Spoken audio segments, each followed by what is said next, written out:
7, 6, 5, 4, 3, 2, 1, 0. Look at what in my opinion, one of the best goalkeepers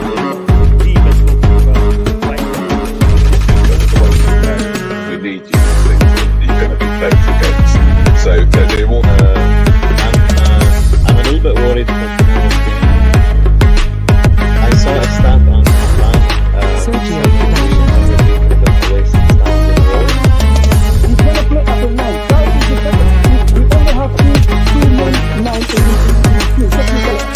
men now in the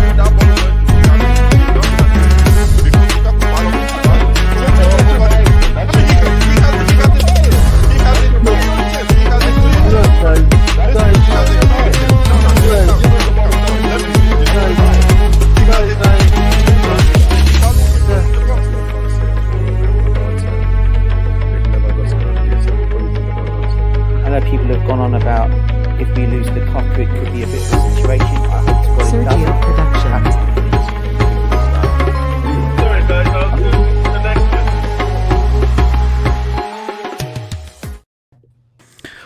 Yo, welcome to the Blue Lounge, welcome to the stream.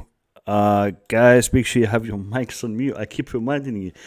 Welcome to the stream, welcome to the Blue Lounge. I hope everyone is having a good evening, if there is such a thing after a defeat. But it's an interesting evening. It's an interesting game, interesting result, interesting outcome. The discussion is going to be centered around the performance and around the result and around the future of the season. We're going to be looking at all the different aspects of the game, and we're going to be looking at the interviews that Thomas Tuchel had given after the game. One of the benefits of streaming a little bit after the match is you get a chance to reflect upon the match, reflect upon what has been said from Tuchel, from a couple of the players, and it gives us that much to go on in respect to the post-match reaction rather than just the game itself. I mean, the game itself is the most important part, but it provides a little bit more context when you know the discussion that has taken place between the squad, the manager, and the media. Before we dive in, let me just shout out some of the people in the chat. Horizont is the first person to comment on the chat. Big up to you. He says pure garbage, among other things that he said. Alright, so Horizont, big up to you. Welcome to the stream. I've got Abdul B. What's Abdul B saying? Can't wait for the start of the stream. You're not the only one. I'm excited about this. I want to hear what the boys have to say. I want to see what the boys have to say. Elijah, big up to you. Gabriel, big up to you. Going to be a good stream. Can feel it already. Yeah. Well, we always set our expectations high, Gabriel, and then you get an evening like this. I don't know. We'll see. I hope we don't disappoint. Bobby Fairview, big up to you. Bless you. Bless up to more the panel and the chat. Big up to you. Chris, always a pleasure to have you on.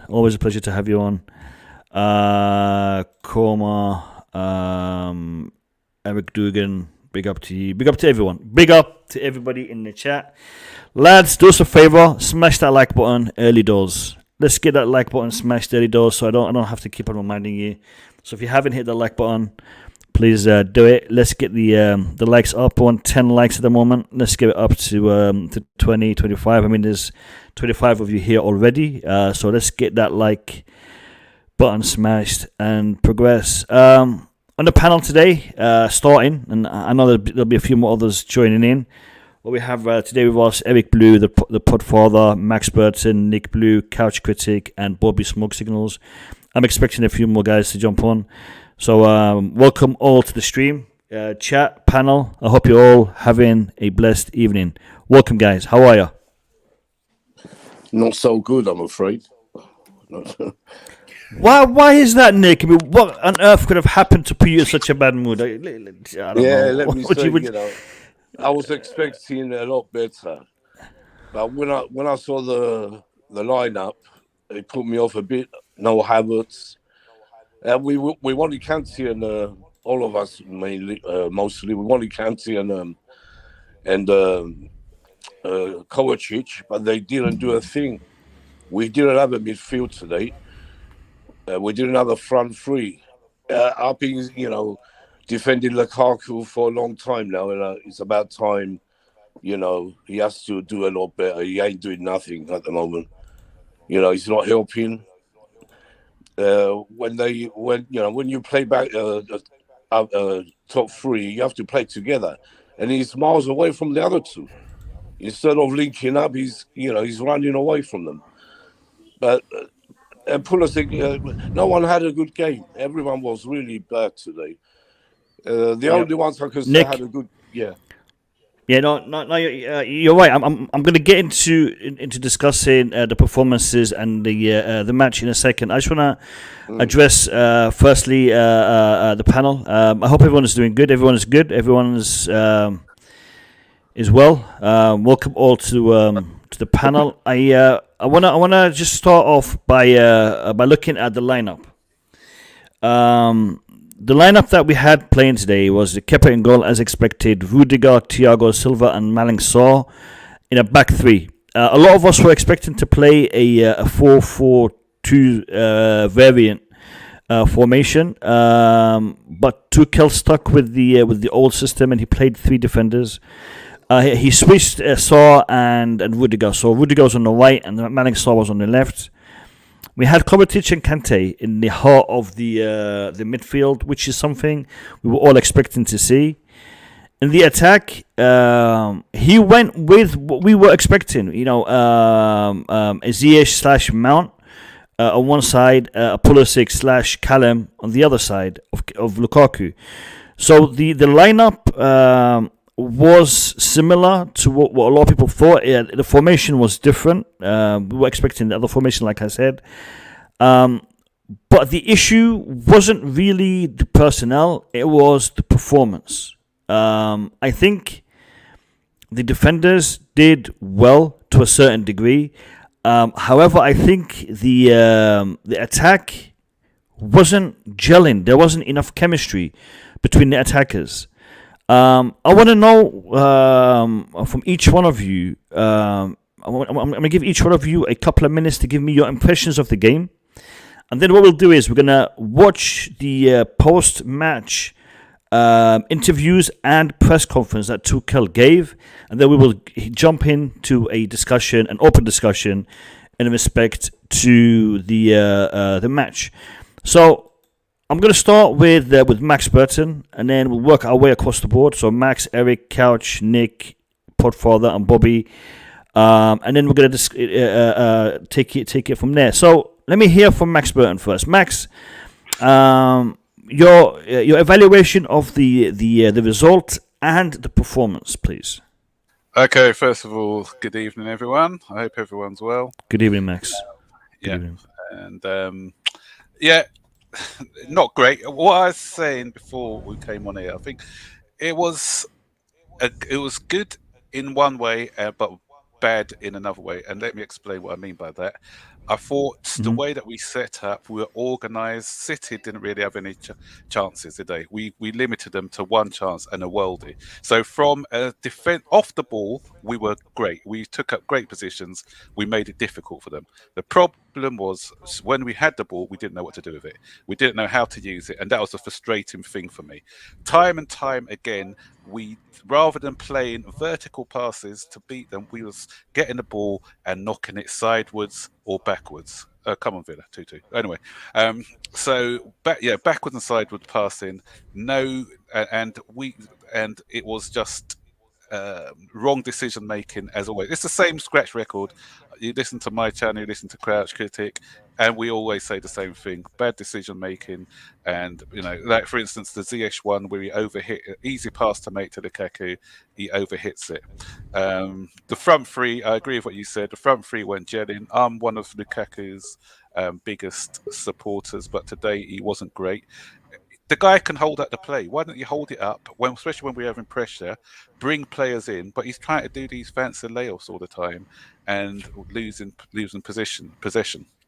So, what you said about the lineup, okay, nothing wrong with the lineup, but I just didn't like the way that he utilised the players. Pulisic on the right might as well play with 10 men. He doesn't perform on the right. Why do Ziyech on the left? He's not as effective as he is on the right. So I don't understand why he went with that particular formation. I can't fault the back line.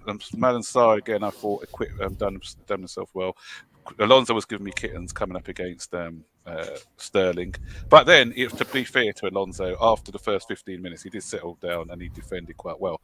But it's just what is missing and what is lacking in this game, and I'll discuss it later, and the reasons why I think it is the fact that we do not have a quality player. When I say quality player, somebody who's going to make the difference. We had him, but because of a certain Marino, we no longer had him. And that's De Bruyne. Had we had the difference between today and thing was that they had somebody when the game is 0-0 and tight. They had somebody who can perform a bit of magic and score a goal. He's done that about 5 times against us.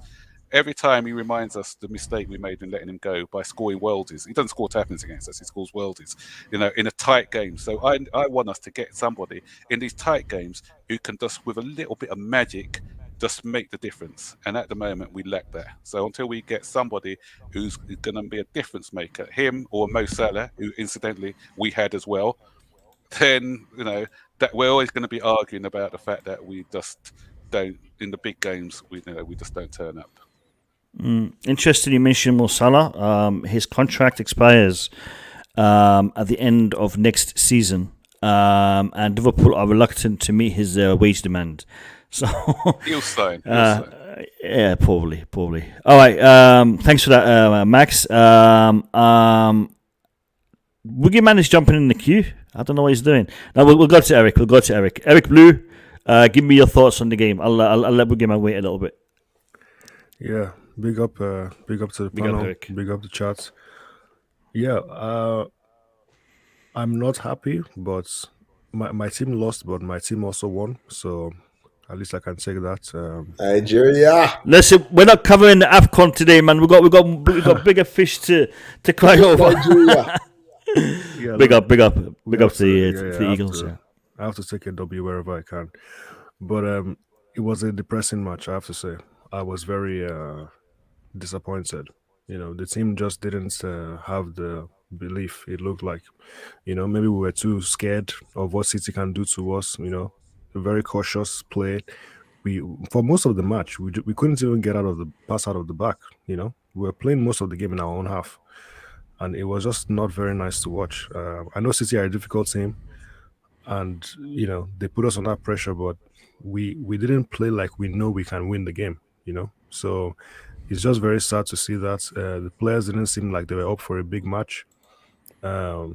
Sometimes holding on to the ball too long, and then some other times, releasing the ball too quickly. Like someone like Lukaku, for example. As soon as he got the ball, it looked like he was just trying to get rid of it. He didn't hold up the ball. His touch was not good enough, and overall, he just did not have a good game. It was very, when you're playing against a difficult team, and your team is struggling, you need somebody who can bail you out, somebody who can relieve the pressure a little bit, hold up the ball, give other players time to, get in position. But Lukaku was offering none of those things. And say whatever he wants about him getting service, but he wasn't doing enough on his own for me. So it's just a very sad situation with him.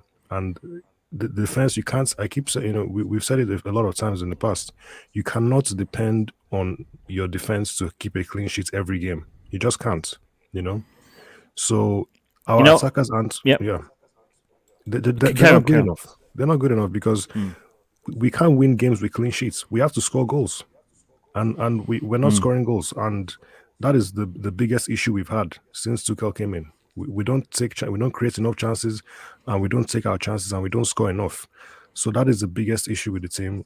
Even though City didn't play that well, I know they didn't play at their best, but this the worst part about it is, like you were saying earlier in the stream, we didn't perform like we should have. It was a very bad performance, and City didn't even have to play too well to beat us, which is probably the worst part about it. So that's it, man. Yeah, no, I mean, I'm gonna refer to this comment here by Ern Jagger. He says, "This was literally Tuchel's mistake. Why didn't we hold on to the same formation as against Spurs with Hakim on the right, pure right, not forward? He's meaning right wing back / right mid rather than a right winger, which was the role that he was employing today." Aaron, I don't think it was Tuchel's fault in the way that you're implying, because each game requires a different strategy, a different tactic, and a different formation. I think what he did do, though, was make mistakes in regards to the way he approached the game and his tactics for this game. So I agree with you that Tuchel takes a big L on the tactics today, and I concur with what Eric Blue said in respect to the way we approached the game. I think there was a mistake there. I think for some reason Tuchel is becoming a little bit more defensive minded when it comes to his approach against Man City, especially over the two fixtures we saw this season. Last season we played without the shackles. We played more freely. We had a more assertive approach to the fixtures. And I'm a little bit surprised, especially since we are the hunters. We are the ones that are supposed to be, being more aggressive and more assertive, rather than the prey, which is Man City. And thus, I agree with you, Aaron and Eric, in respect to that part of your comment. We will be looking at that aspect in more detail after we watch the interviews, because he is asked about that in his interviews, so we will reflect on that in the interviews. Let me go to Couch Critic. Couch Critic, give me your insight, and welcome to the stream, my man. Yeah, big up, fellas. Oh, yeah, tough day. Ladies and gentlemen of the chat, what you're going to hear today is going to be a mixture of truth, a mixture of lies, agenda baiting, and of course, most of all, Premature assumptions there, Eric. I mean, I already know. Couch. But most of all, what you're going to be hearing is like the, just the frustration. We're all Chelsea fans here, and when we don't win, you're going to hear a lot of frustration come out. The match itself, very simple for me. It's just very simple. You have to be clinical and efficient against teams like Man City. This is no different from the three games that we won against them. They dominated the possession, had a few opportunities, and when we got on the counter, we were able to hurt them. 1-2 times. The only difference between this match and the matches that we played previously against them is the fact that we're just not clinical in the final third. We didn't take the 1 and 2 opportunities that were created, and if you don't do that against this team, you're just liable to get hurt, right? This is the reason why I didn't want to play with a 5 at the back system, because we just don't have enough attacking intent and enough, like Max said rightfully, we just don't have that guy that's going to unlock the team. And when you don't have that, what you have is just 3 attackers going against a City squad that presses relentlessly and doesn't really give you a lot of space to stitch together passes. Thing that hurt me the most was when we did break their press. Every time we broke their press, we got into the second wave of the press, it went right back again. Like, we kept on passing it backwards and have to break the press again, rather than trying to advance it up the pitch and get 1v1 situations. That was the biggest frustration for me, outside of the fact that, like, our decision making, which I keep harping on about. I know, like, I don't even know if I can make another Couch Critic video for this match, just because I know that everything I'm going to say is exactly the same thing I've been saying for the last few weeks. Decision making in the final third, and of course the lack of the lack of efficiency in the attack. Like, I say that every time, and it continually rears its ugly head against us. And Tuchel, for me, I wanted to see the 4-2-2-2 because I thought that would cause enough chaos for them to, like, destabilize, get a little bit more advanced, and then allow us to also destabilize the midfield a bit. I thought, you say what you want, I thought that Kovacic and Conte weren't really playing to their strengths. They basically just had to hold their positions. I knew we weren't going to press. I knew that was going to happen. They were just going to hold their positions and just wait to break. And the problem was with the fact that we weren't pressing, that we weren't really using their strengths anymore because their ability was to press the ball, win it, and then get on the counter. So the fact that they were just sitting in positions didn't really play to their strengths and only really, only really hurt us in the end. But overall, when you watched Kovacic play, like Kovacic and Conte, they were the only ones that were really trying to get the ball into the final third, like driving it forward, getting into dangerous areas, right? I think once it got there, we didn't do anything with it. Exactly, especially Kovacic. His passing was wayward. It might Kovacic? Kovacic. The one pass that we should have scored, the one opportunity that we should have scored was his through ball to Lukaku. Which accurate through ball the entire game. And the thing is with Kovacic, Couch, and it's not really just Kovacic. It's more of the attacking approach today. There was no chemistry. Absolutely, we were not on the same wavelength. I mean, and again, when I say wayward, it's not. It's not the honest. Is not, the blame is not only on him; it's on the person who's receiving because they are not connecting. They are not seeing the same ones, the same vision. They are. Everyone was looking at it in a different way. But don't you think that just comes down to decision making though? Because yes, of course, and just execution. Like the ball that that Ziyech got on that could have played Lukaku into space 1v1 with the keeper. Like how do you release that ball and put it 20 yards in front? Like you're a professional. Way over here. This is what your strengths are. True. You know what I mean? These are your strengths in your game that are being, exposed as weaknesses now. Like these are the things that were killing me this game. And I'm sure Tuchel, you heard his press match. He's saying the exact same things. Yeah. I mean, his post-match interviews. If you actually play them along with the match, with the shots of him losing his cool. He is literally saying to you what he would have been saying to you on the sideline then. That's why it's a mess for me as a performance because there are many aspects. Tactically, Tuchel wasn't sound. The players were not on the ball today. Their mentality, their mindset was somewhere else. It looked like they were not focused enough. They were not on the same wavelength. So. These are the areas. Let me go back to Bobby. Alex, I'm coming to you. But before I give you a chance to talk, I just want to say welcome to the stream, and I'm happy and glad to see that you have recovered and you're back on your feet. So good to have you in the stream, my man. All right, Bobby, let me hear your thoughts, mate. I'm surprised you brought me on at this point. I thought you'd be scared of what I've got to say because I'm not. No, I want to hear. I want to hear what you got to say, man. I want to hear what you got to say. Go for it. Look, let me just try and get my composure. Now, look, this game, it's interesting because there are many, many things that come to my mind. One of which is that it's very interesting to me that Chelsea remain always the only big team that goes into big games to face other big teams with deficiencies. We always have injuries. We always have a problem. And they're there, fit, brimming, ready, full squad, ready to go. Why is that? Well, I'll give you the answer. Poor planning at the beginning of the season. The depth or the strength in depth is not there. It is a glaring issue that we were missing key components to our game. That is the left wing back and right wing back in the form of Reece James and Ben Chilwell. Why? Because we don't have replacements for them. That's number one. The second thing, apart from the ridiculous wayward passing by some of our forwards, which you're right, did upset Tuchel, is we've got to name the elephant in the room. We spent £100 million close to on a player that simply is not good enough.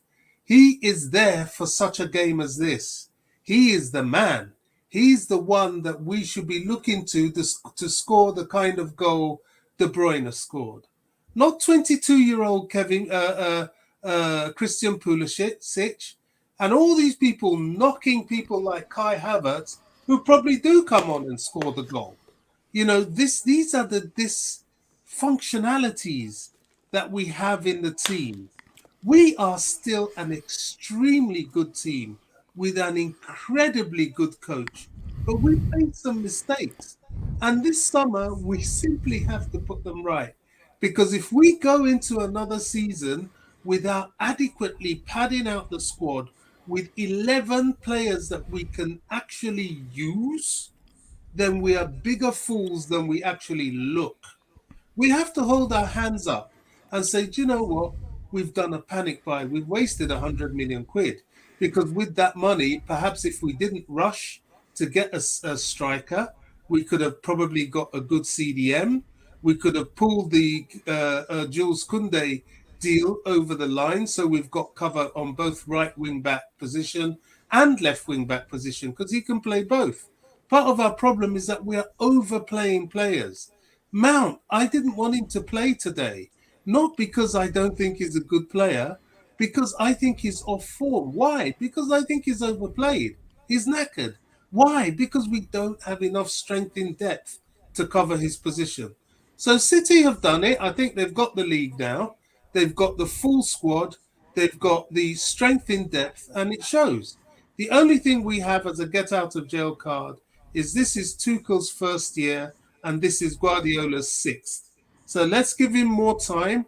And I think this time next year is going to be very different if we don't meet them in the Champions League final. And I think that will be very different. Bobby, I want to ask you a question. In respect to the situation we're in, the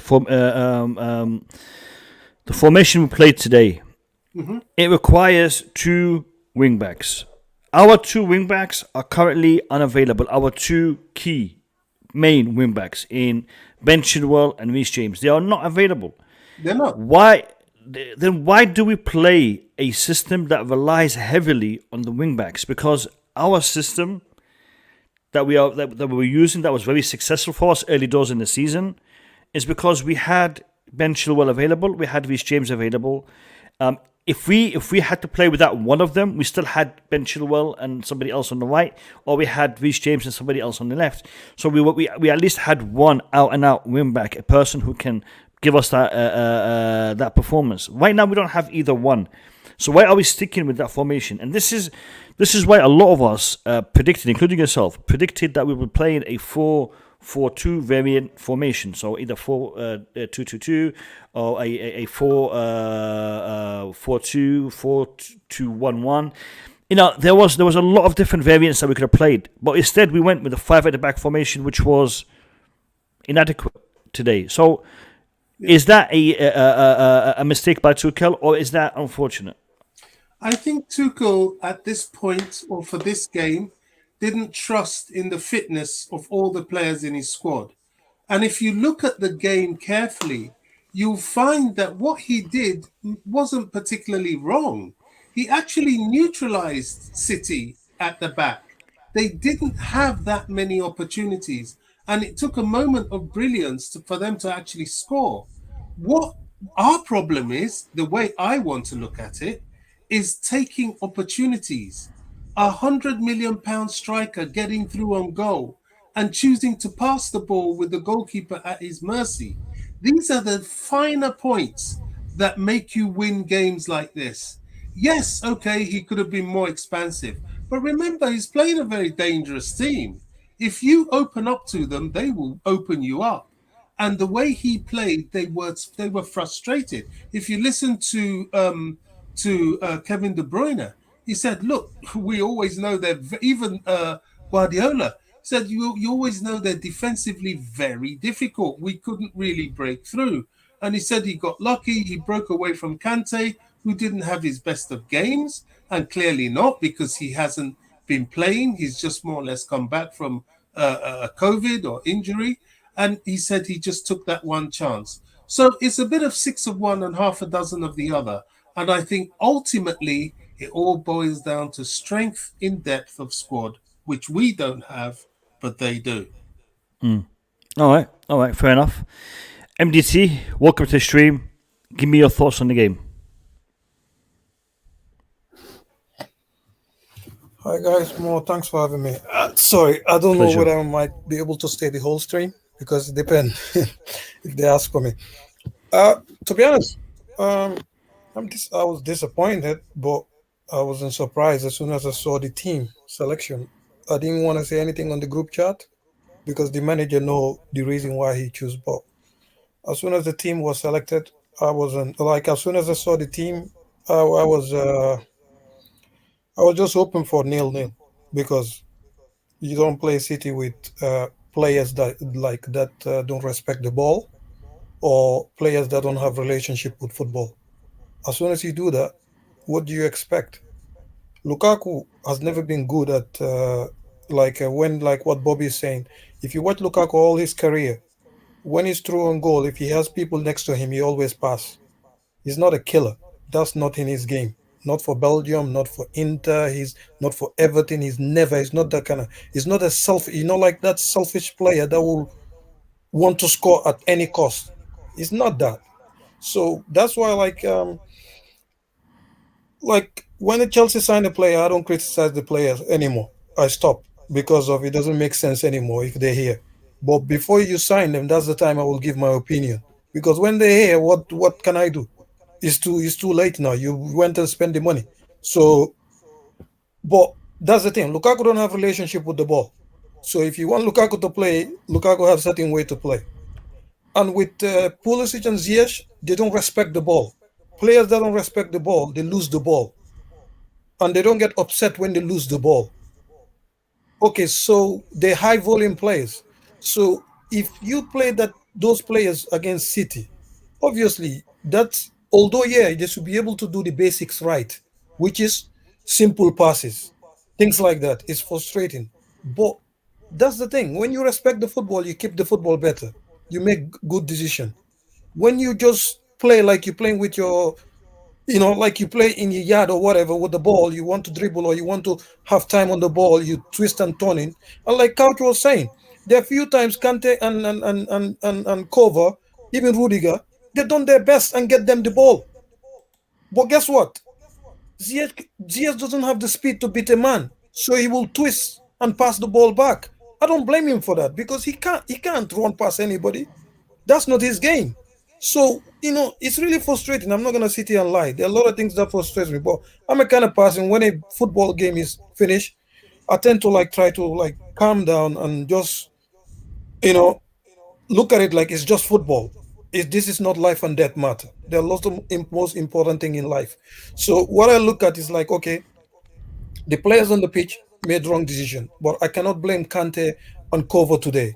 I cannot blame Rudiger. I cannot blame what's his name? Thiago, Kepa, and Aspi. But all the other one, even Alonso did okay. He didn't do bad, but he could have done better.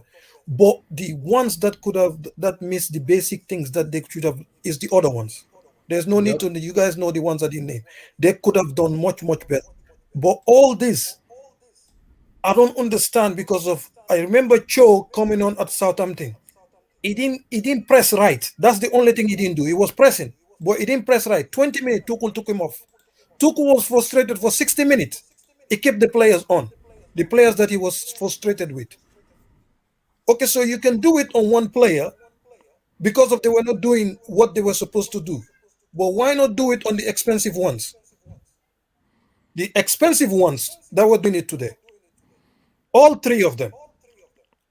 So those are the things that, we can go and blame whatever. But the thing is, you can do it on a young player because they didn't follow instruction. They were not doing a play right. But today, we saw it. Everybody saw it. Commentator, everybody was saying, hey, he's getting frustrated. He's screaming at Malansar. He's screaming at Ziyech. He's screaming at Lukaku. He's screaming at Pulisic. But guess what?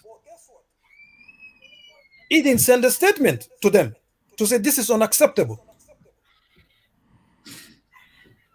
He didn't send a statement because for me, if that was Mourinho, he would have done a substitution that first half. He won't care. MDT, please, let's can be I honest. just interrupt you for 1 second about football and life and death? I want to quote Bill Shankly, and he said football is much more than life and death. Just to throw that in. Yeah, but that's for Bill Shankly.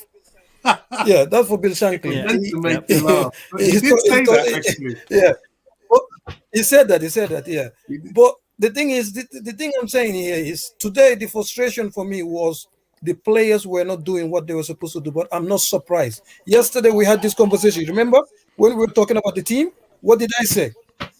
You cannot play City with players that don't respect the football. That's why I said Kai, but maybe Kai had a health issue, so I don't want to say why he didn't play. But he has a bet that there must be something why Kai didn't play. But you don't play City with players that don't respect the football or that don't have a relationship with football. You cannot do that. And for me, I'm not surprised. But we just have to support the team. The players that are here, they're here. End of season, we decide. But I'm not gonna criticize them personally. I will criticize their performance. But because we already signed them, what are we gonna do? We can't get rid of them now until the end of the season. Yep, that we will definitely be addressing. That will definitely be addressing in respect to the way certain players play today, and also in respect to certain assets and their value. We will be discussing that shortly. Let me hear from Nick Blue. Nick Blue, welcome to the stream. Yeah, hi Mo. No, before hi everyone. Hope everyone's fine and good. Everyone, that is. Yeah, the game was really, really frustrating. I summed it up, at the end of the game with 2 words: complete rubbish. That's what we were today. Every single player, apart from 2 players, apart from Rudiger and Silva, everyone else wasn't on it. Not at all. Not even Kovačić. Usually he's on it, but he was losing the ball too much. Lukaku the same. He wasn't on it. He should have shot when he went for. I thought he's going to. I was screaming for him to shoot, and he goes and passes it. And the shot he did have, all right, it was a good save, but he should do better. He couldn't link up with Ziyech and Pulisic. The 3 dead musketeers, it looked like. And the whole team was bad, man. The whole team. And Tuchel, you can see he was screaming all through the game. He was going mad. But in his interview, he calmed down and said we had a good performance and all this rubbish. He had to say that probably because we're playing City. City didn't come out in second gear even. They beat us in, just strolling around. It's very bad from us, very bad. I don't care if they're coming back from injuries or this and that. There's no excuses. I said from yesterday, we had to come out from the first minute and go at them. Now we sit back and try to counter-attack like we did at Stamford Bridge, and we got the same results. That's what I'm very upset with Tuchel there as well. He had to do tactics were wrong today. We have to, we love Tuchel, but he was wrong. I agree. Yeah. What else? Yeah, everyone was bad. Like I said, Rudiger was all right. The defense kept them out. But, with a makeshift defense, we've got Blair and Alonso. And, it shows how much we need Chilwell and Reece James back. Just, we need them so badly. It shows against the great teams. We can get away with it playing Tottenham, Arsenal, and all these lot. But when it comes to City, I was really disappointed because I thought today, it was our chance to, just be 7 points behind, and we fucked it up so badly. I can't even my Nick, 10-year-old Nick, we don't use that word on the stream. Yeah, sorry, I forgot. I'm just getting you. I'm very angry with the performance. I know, yeah, sorry. And like I said, I think even our young youth would have played better than what we did today. I'm not joking. Yeah. Well. Cheers, Nick. Cheers, Nick. Yeah, no, it's It's a tough result to take in for many a reason. The biggest one is the title race is pretty much dead and buried right now. I know Tuchel is not giving up, but I think we'll probably have a better chance of winning the lottery than getting the title race at this point in time. But we'll address that in due course. Regarding this comment by Bobby, I'm going to tell you something. Football means different things in different parts of the world. And maybe here it's looked upon as a sport that we're emotionally connected with. But I come from a background where it is life and death. It is treated that extreme. When it comes to results, when it comes to performances, when it comes to players signing from one club to another, it does go that far. In my opinion, it shouldn't, but it does get that far. So people are very passionate about the sport on many a level. Let me go to Podfather. Podfather, give me your thoughts on the game. Yeah, hello. How you guys doing? Hello, mate. Welcome to Street Pod. Yes. So, I think obviously with the lineup at the beginning, everybody was would have been surprised. I don't think it was what any of us picked. I think because we thought there's only 3 fit central defenders, so if one of them was to get injured, then automatically you'd have to switch to a back 4, and that would mess up the tactics. I think that was one of the main reasons why we chose to go with the 4-2-2-2 yesterday. In terms of the tactics, it's a strange one because I don't think the team played in the way Tuchel wanted at all. Nothing from what I saw of him on the sideline, was replicated on the pitch.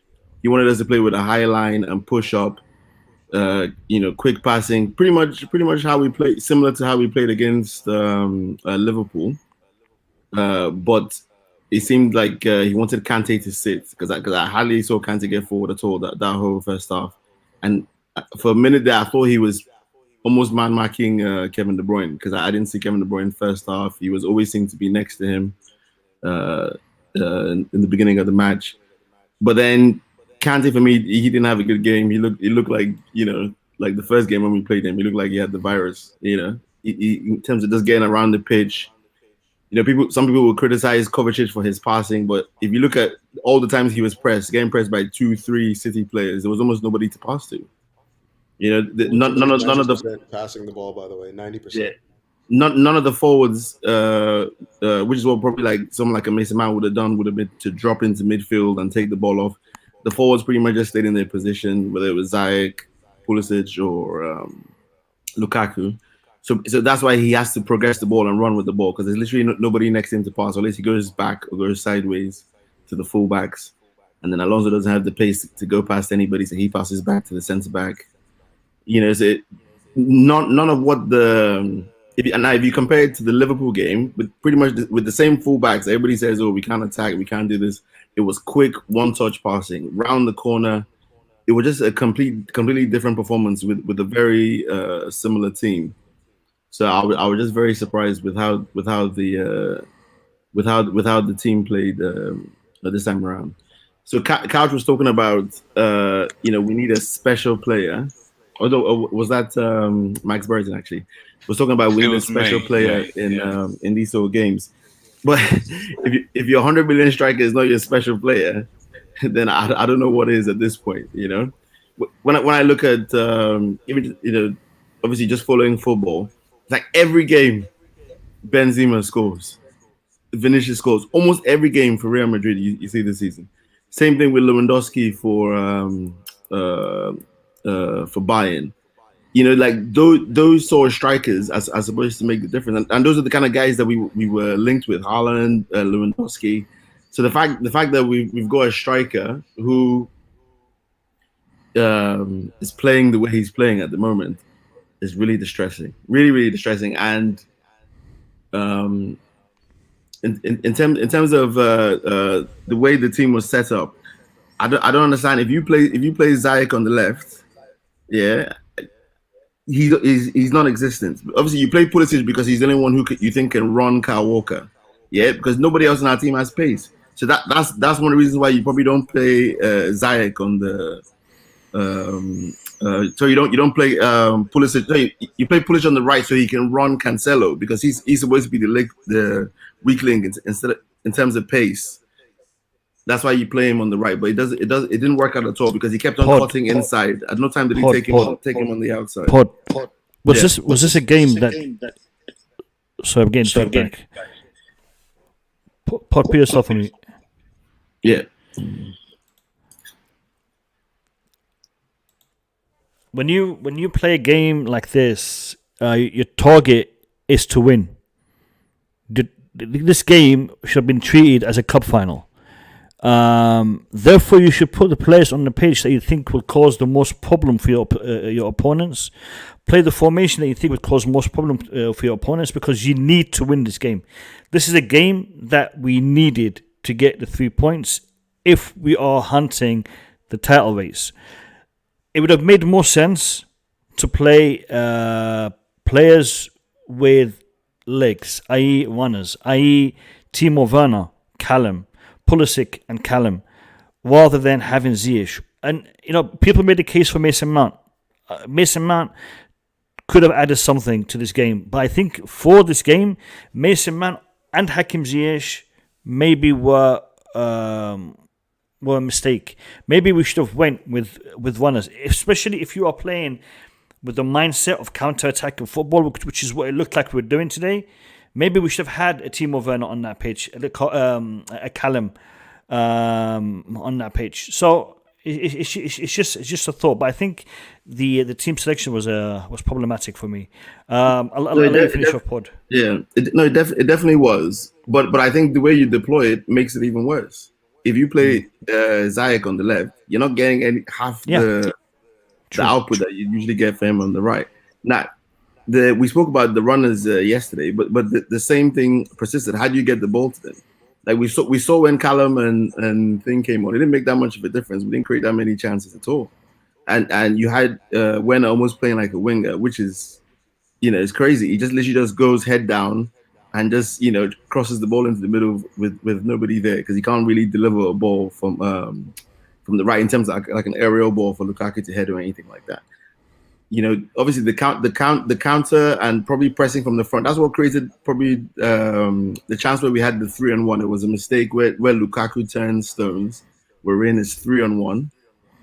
At that point you're expecting him to shoot and to bury it, and he passes, which makes absolutely no sense. The second chance he had, I thought that was a good save from Edison. I don't know where too many other places he could have put that ball. And the keeper saved it. So I wouldn't go too harsh on him on the second one. And people talk about Lukaku. Lukaku was actually our best attacker today. The rest were dog.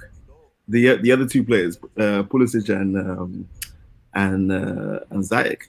That's not saying much though. That's not. It's not. I'm not trying to give him any credit, but I'm just saying that we should just keep it into context. That the other two were even worse. However bad as he was. The other two were even worse, and they've been here for a year and a half. Pulisic almost 3 years now to learn the system, to play the way, to this, to that, and they were even worse in a big game. And people say, why didn't Tuchel bring on the other players? Because he obviously doesn't have faith in them. That's why he waited so long. He looked at his bench and he thought, I'm not in any hurry to bring on Werner. Odoi has been missing chances for a month now, in on goal. I'm not rushing to bring him on. So. I don't know. At this point, no, you're right. You're right. We have a problem. We have a dilemma when it comes to attackers. Unfortunately, we have a stacked squad with attackers, but none of them seem to be on the right form right now. So that is a problem. There's a problem. We'll get into discussing. Can I make a quick point before you go on? No, Max, because I want to bring in Boogeyman and Alex. And then we'll watch the videos, and then I'll let you all make all the points you want. We'll have an open discussion. So we'll do that. We'll do that, Max. Boogie, welcome to the stream. How are you? Give me your thoughts. Yeah, thanks for having me. I listened to a few. I was a little late, but I listened to a few comments.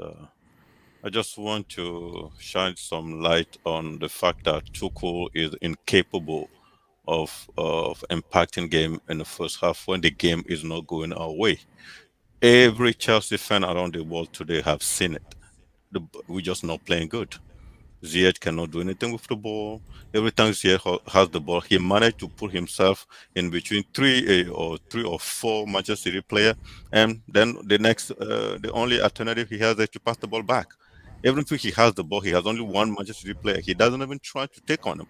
He'll just turn around 360 or even 180 degree and bring the ball back to our camp and pass the ball around. That's Pulisic, same thing.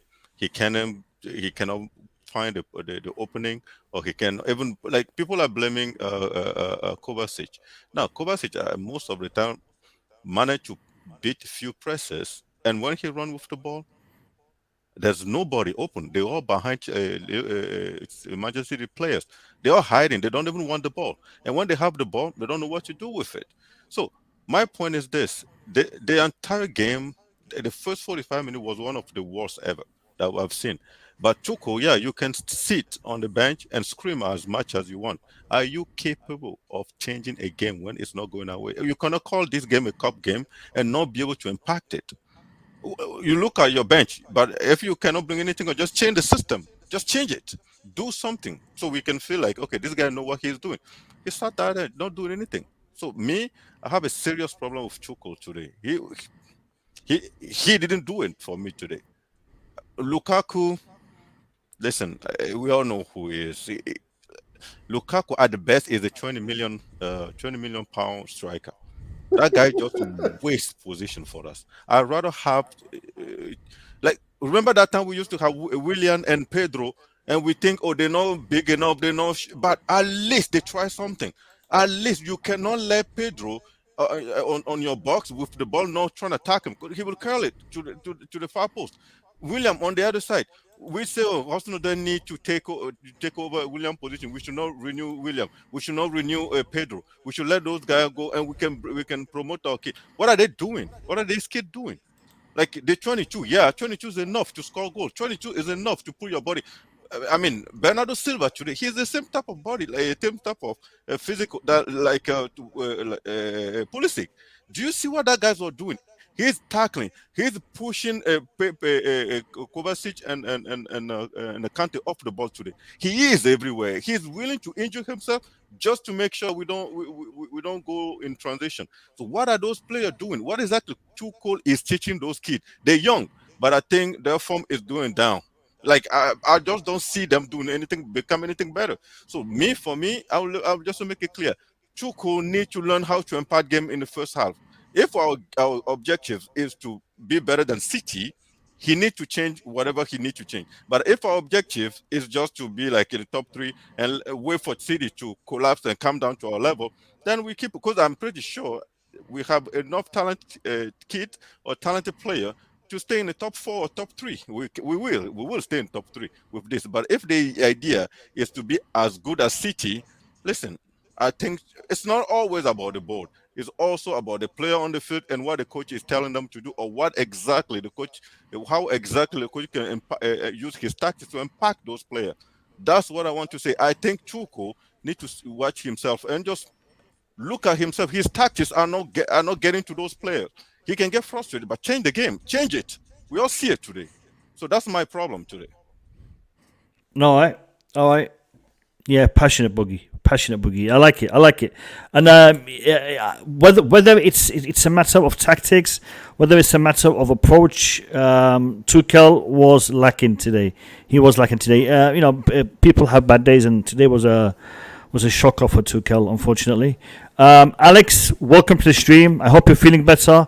I know you had an operation. I think it was yesterday. So it's good to see you. Back on your feet and things looking good. Give me your perspective on the game, mate. Well, hi guys, everybody.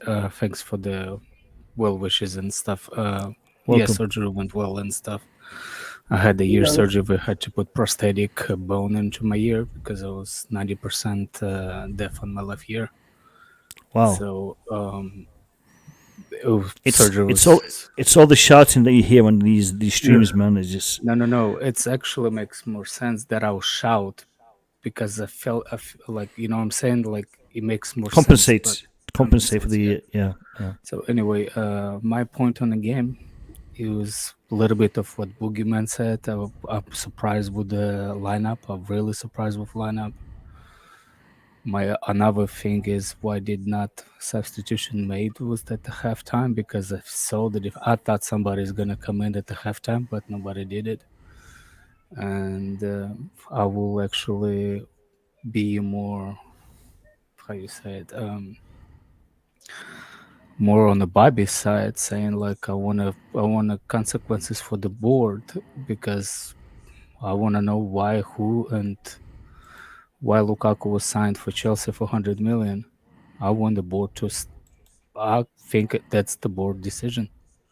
That's what board can be criticized for signing of Lukaku. That's exactly what they can be criticized for me at this point of the thing. What's the name? On the game itself, thank God for all the drugs I have in my system now, because they help me watch through this game. Because otherwise, I don't think it's gonna be bearable. Because with all the drugs in me right now, I don't. Without the drugs, I don't know what. Like I will be pulling my hair out. Send them to Toronto, please. I need those drugs. It was pass them over to London as well. It was horrible to watch. I mean, like, I always gonna repeat myself by saying, like, the game is always split in three categories: the front line, the middle line, and the back line. If the front line doesn't hold the ball, the middle line is gonna compensate. If the middle line doesn't compensate, the back line is gonna compensate. The back line is gonna be under more pressure because middle doesn't do the job, and the middle gonna be under more pressure if the high line doesn't hold the ball and give them a little bit of. I'm surprised because it's not like Tuchel doesn't know Pep and doesn't know Pep's teams. That's what surprised me the most. Why? Like, I don't want to jump on the wagon and say like everything is wrong with yesterday or with today's game with Lukaku, under Lukaku. It's not. The front three are all horrible. Pulisic, Ziyech was just horrible, pure horrible. But the chances that Lukaku had is kind of disappointed. He didn't finish it. Especially the pass that for Alonso, I think, was better than to Ziyech and stuff like that. I think it was disappointed and stuff like that. I mean, I wasn't that person that actually knew that we're gonna win the title. I just want us to build. I want us, like, this season, I want Chelsea to be closer to Manchester City by team that we have to be more comfortable with each other. But it seems like we're actually worse than what we are in the beginning. It's like the team is not playing well together. You know what I'm saying? You don't see no chemistry. Yeah, no chemistry between it. And it's like it's going farther and farther, and we're losing it. I know Tuchel likes to change all the time, but I think the best thing that we have, the best chemistry is it is Mount and Kai Havertz. It's no denying that those two have chemistry when they play up front. They know where the other guy runs. They don't need to look to pass it. You know what I'm saying? So I think by bringing Lukaku into this team, this is why I wanted Haaland in the summer, but I did not want Lukaku at any circumstances. I did not want him. I'd rather have Tammy keep it at Chelsea than buy Lukaku if we couldn't get Haaland. I actually wanted Aston Villa's forward before, what's his name? That went from Liverpool to Coutinho. No, Southampton. He went from Danny Ings. I want Ings instead of Lukaku before. But when Lukaku came, you'd have flopped as well. Sorry. Well, if you know that future that good, Fletch America will go to Vegas with you, and you will put all my bets on the Vegas. But when Lukaku came, it's already over. I can't criticize. I have to stand behind him. He's one of our players, but I knew what he's capable of. Interview obviously did the damage, but from this moment forward, and I think this is just my feeling. This is just a speculation. I think Tuchel put today's team and played today's game just to put the point across to the board or to somebody, but Lukaku and all that situation. That's the only thing I can come up with. You know what I'm saying? Like, you think he needs to do that though? If he did, that's so pity. You know what I'm saying? But that's the only thing that comes in my mind. How bad the game was, and how bad the game was managed during the game. Unless we have some injuries on the bench that I didn't know about. But the players that we have on the bench, I think, could have done way more than what players on the field. You don't you think so? No, I know so. I know so. That's a fact.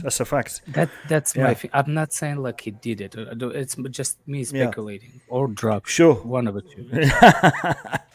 No, sure.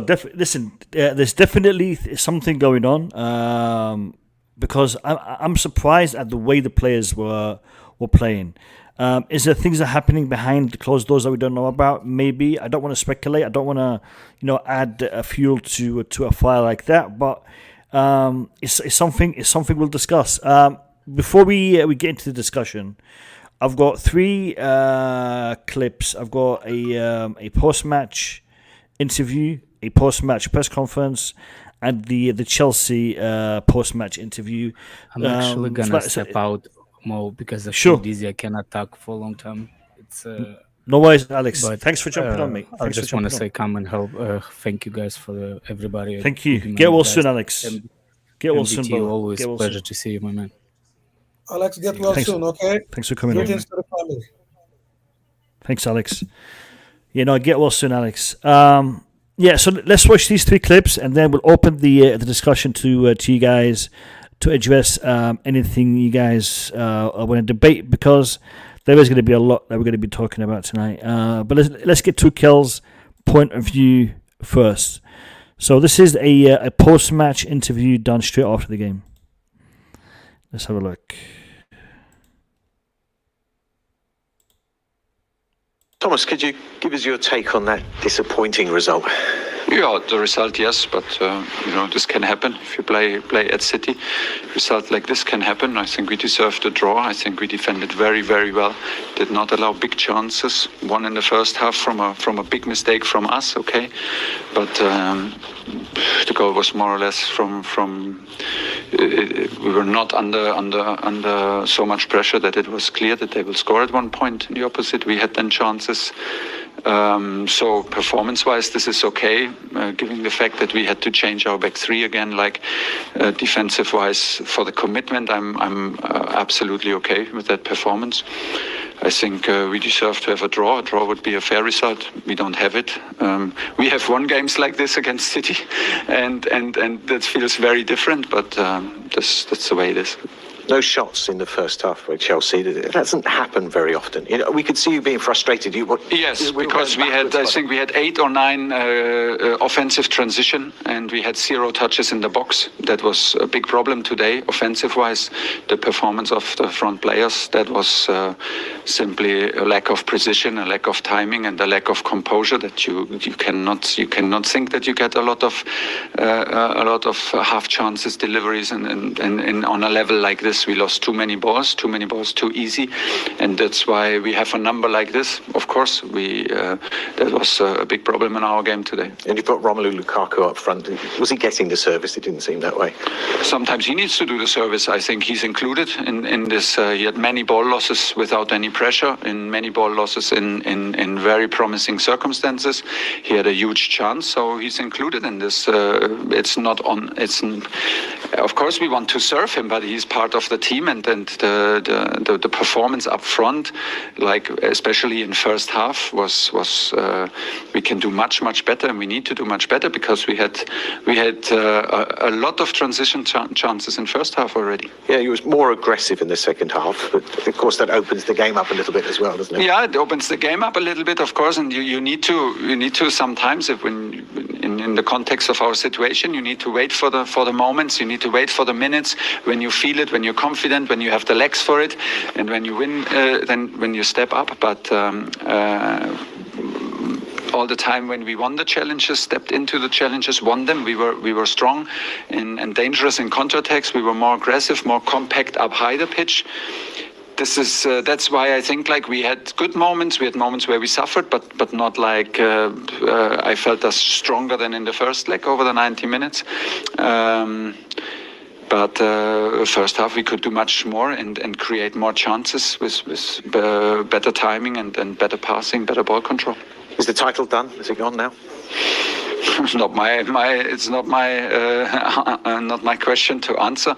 We will never give up, but I mean, if City keeps on winning every game, nobody can catch them. All right, that was the press interview after the game. We'll watch now the post match or the the post match interview. Just getting it up on the screen.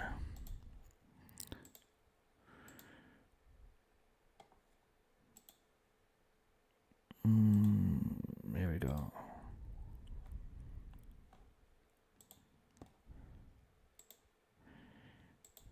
Your thoughts on the performance of your players today and how you approach that game?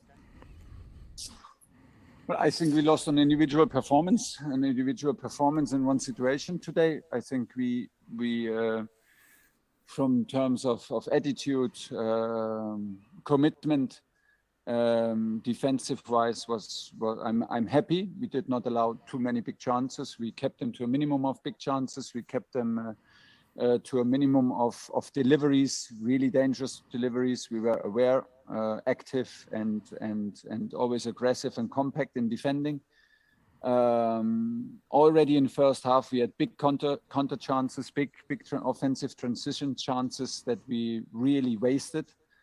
Second half, we even won ball possession, I guess. So reaction after the goal was also very good. We had still chances, half chances, deliveries to equalize. Listen, I mean, for the same performance, we won games against them. For the same performance, you can draw the game, and you can of course also lose because individual quality of Kevin De Bruyne made the difference. And we struggled today offensively to show the same quality and the type of quality that you need to really hurt them and to score the first goal to bring in some doubts into their game. Hi, Thomas. Just wanted to ask him, is it a case of more looking at the top four race now than it is of looking up towards Liverpool and Man City? Why should we not look to Liverpool? I mean, why should we look anyway? I mean, if you listen carefully to everything what we said, there's the only thing where we look is us.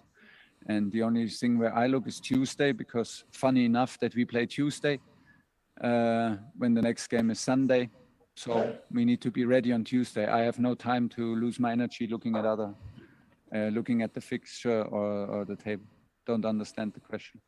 It's just that some of the talk was about Chelsea being the hunters, but it could be that those teams that need to get in the top four will be hunting you as well. Yeah, this is part of being hunter of a top team. It's part that you're hunted. We play Premier League. Well, is this, you have any news for me or like just things that you already know? Okay, next question, Sam Wallace. In your television interviews, you were very critical of the attack and also the chances that Lukaku missed. No, stop. No, it's not true. I was not critical about the chances that we missed. It's not true. Okay, you were very critical of your attack. I mean, you touched on it there. how can that improve, and why was it so poor today? Because we had not enough chances for the ball wins and the movements and the opportunities that we could have had. We could have had much more chances if we played with better timing, with better precision. So it's simply like this, like the offensive, the performance in first half in the opponent's half. We had 8-9 transition chances, and out of them we did not have a touch in the box. That's what I'm critical about. That you miss chances. This is no problem in that. Everybody wants to score from every big chance, and of course you don't get a lot against in top games. It's simply like this. So, but efficiency, okay, is like you need a bit of luck and composure and whatever. But we could have had much more chances. That's what I'm critical about. The ball losses were too early and were too poor, and decision making and timing was not on the level that we need on this kind of level of football matches. Okay, last one on today, Dan King. Hi, Thomas. You touched on the fact that you've got to play again Tuesday, and obviously you played on Wednesday night as well. How do you feel about the way postponements are going now? The Arsenal-Spurs game is now off tomorrow. Arsenal have just won. It's much better for me not to answer the question. Much better. But do you feel the rules are clear enough and transparent enough? I tell you, it's much better if I don't answer. All right, Thomas Tuchel is getting angry. He's unhappy. He's unhappy. Rightly so, I might add. All right, we have one last clip, and this one is Thomas Tuchel and Maling Sow. The reason I'm playing this is for context. This is an interview that he gave after the game to the Chelsea YouTube or Chelsea TV. So bear with me.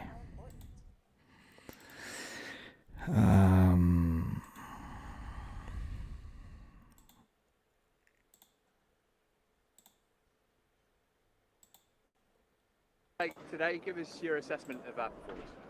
Not so tough to take, because I think it's a result that can happen.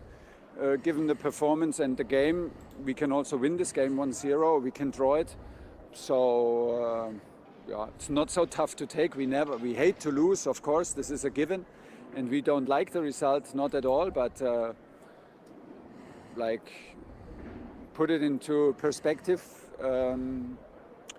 from where we come from and how we struggle from injuries and COVID is a good defensive performance, and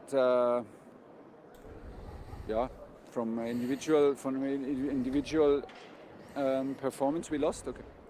Yeah, we were just talking to Malang about that. Good, strong defensive performance, but when you're playing against world-class players, one of them can always produce it. Yes, and this is exactly what we demand from our players, and we struggle with this in the moment. So we have things to improve. Do you think, attacking-wise, we were better in the second half, particularly just before the goal? Didn't create much in the first, but threatened them after the restart. Yes, I think Kova played a major part in it, and Engie, like in all our attacks, and then you tell the story. This is our double six on the field, and they are like they take care about the work rate, they take care about the ball recoveries, and then they take even care that we have chances. And the performance in the opponent's half was not good enough in the first half. We lost too many balls, too many easy ball losses, lack of precision, lack of timing in counterattacks. We need to step up there. We need to show more quality on this kind of level. We cannot always depend on that Chelsea will score a penalty or something like this. It's simply like this. There are enough chances. I mean, we won games like, I don't know if we had more chances when we won against them in Wembley or we created more, but we converted them, we scored the first goal, and then it changed the whole game. I know you don't like to blame fatigue, but it seems like we've played a lot more games over this festive period than everybody else. And we did. It's just a fact, we did. We played 3 days ago away game at Tottenham. I think they had no game, so same thing now. Brighton plays yesterday, and we play them on Tuesday again away. Okay, it's like this.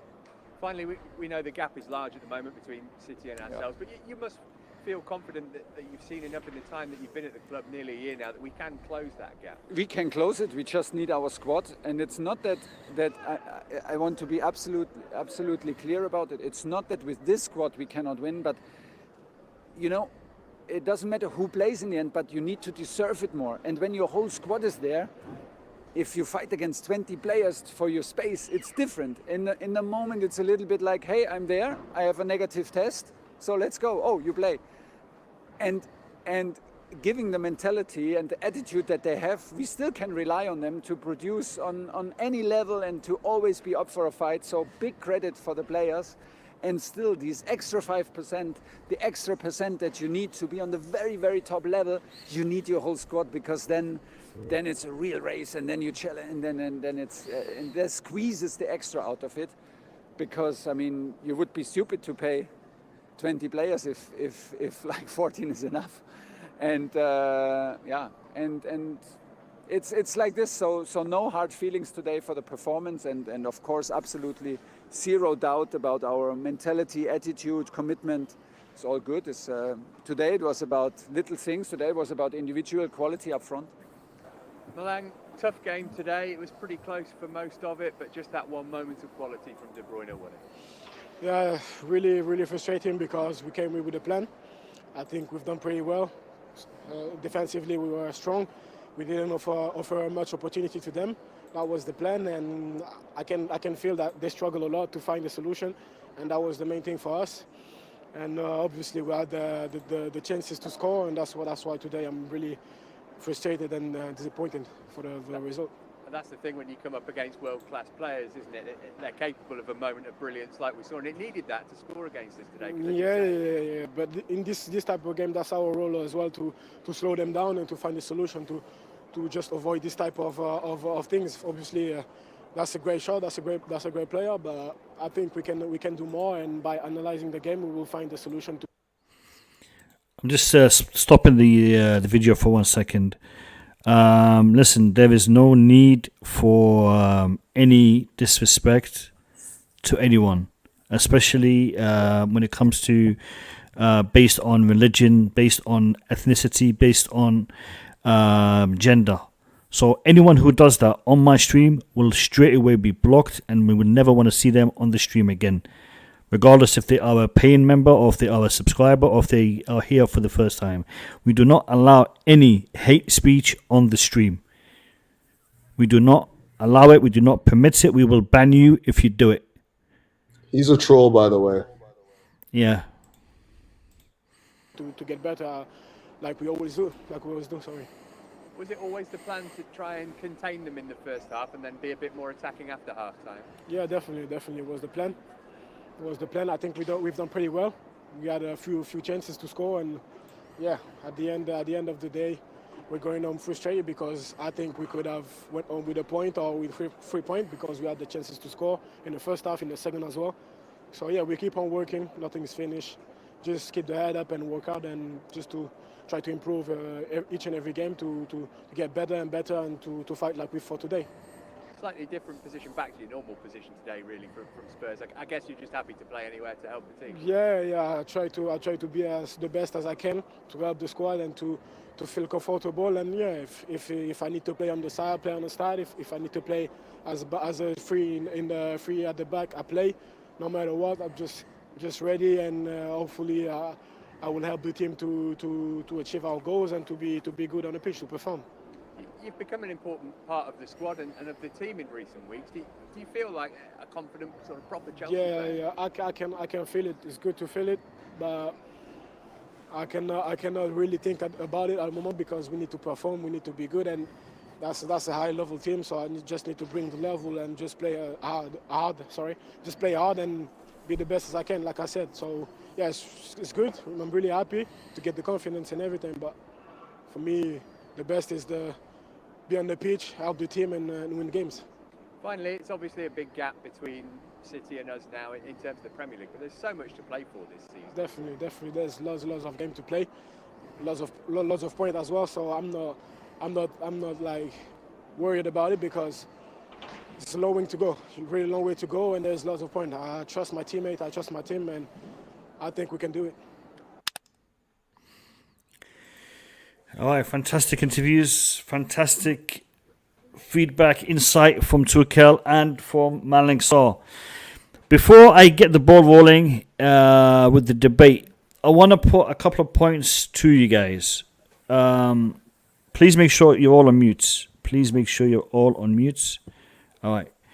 A couple of points I want to put to you guys. Number one, the title race is pretty much over, but there is still a ton to play for this season. There is still a ton to play for this season. We can still have one of the most successful seasons in Chelsea history, even if we don't win the Premier League. We can still do it. We're still in the Champions League. We've got the World Club Cup starting very soon. League Cup, we're in it. FA Cup, we're still in it. And we've already won the Super Cup. So we've won one, and there's still 4 more to go, regardless of the Premier League. All right, and we have a good chance in winning these trophies, if not all, some. That's number one. Number two, Tuchel is upset with the outcome. He's upset with the performance. He's upset with many a thing. But I don't see anything to indicate there is a rift within the squad. I don't see anything to suggest that. The interview that Malang Sarr gave, it shows ambition and it shows desire on his behalf as a player, as a member of our squad. He wants to develop and he wants to improve within the squad. Therefore, that is an indicator there is nothing going on within the squad. Yes, you're going to say to me, well, what was he supposed to say? I'm not happy, I'm not this, I'm not that. No. But he could have given you signs in what he said, the way he spoke, that there is unrest. There was nothing to indicate that. So, we will hear these kind of rumors. We will hear these kind of stories. There's a rift in the dressing room. There's this, there's that. Especially when we have a player who has already stirred up some unrest in the past couple of weeks. But that is something that we are overcoming. We are addressing. And I don't think, and I don't see it affecting the way we're performing, the way we're playing. I think it might be affecting his performance, the way he's playing, but I don't think it's a reflection upon the team. I think Ziyech had a bad day today, a bad day at the office. So did Pulisic. So did others. But I don't want to make a big thing out of it in respect to the club, to the squad, because it's very easy to fall in that trap on the back of a defeat. And lads, it was a defeat, but let's be honest, we were not played out of the park today. Man City had to work hard to win that game. They had to score a fantastic goal against a Chelsea squad that is not 100%. So I just wanted to give you that context, and you can disagree. It's your right to disagree, but I just wanted to give you that as a context in respect to what I have seen. I'm going to get the ball rolling, and I'm going to get it rolling with Max Burton, because he was about to make a comment and I stopped him. So I'll get him to start us with this discussion. Max, take it away. Okay. The comment I was going to make is kind of... Sure you can. Sure you can, Bobby. It's lost its moment a bit, because it was just a commentator on BT Sports says when was it Werner and Hudson-Odoi were coming on, he said they're bringing on fresh legs, pace and a goal threat. And I thought, fresh legs, yeah, pace, yeah, goal for it. Not sure about that. But anyway, looking at I've heard everything what everyone wants to say. I'm sorry, I can't stay long to debate with everyone because I need to go in about 10 minutes or so. But what I was going to say, what I said before in my opening statements, which was kind of backed up by Thomas Tuchel, is that off the ball, we were good today. Man City, I heard people saying today, Man City didn't have to try. Of course they had to try. We, off the ball, we made it difficult for them to create anything. Okay, so that side of the organisation and everything off the ball has to be commended today. When we had the ball, we didn't know how to use it. Okay, first of all. And sorry, Bobby, I love you, son, but I got to take you to task on a couple of things, because I hope you can respond afterwards. And because I know most times you're talking critical about the board and Lukaku and everyone else. But listen, if Manchester City had lost Cancelo and Walker, who have they got in their place? Can you just answer that question quickly? Who have they got in their place as fullbacks? Well, sorry, one more second, Bobby. I'll let you answer, but I want to just interject. They would not play a wing-back system if they don't have any wing-backs. Go on, Bobby. Yeah, that's one of the answers, yes. I don't know player for player who they would bring in replacement. What I do know is that they have such strength in their squad that they don't have to play Kyle Walker game in, game out like we have to play Reece James. That's because they got Cancelo who can play both sides. They play Cancelo and then they have Shevchenko. But if they lose two of them...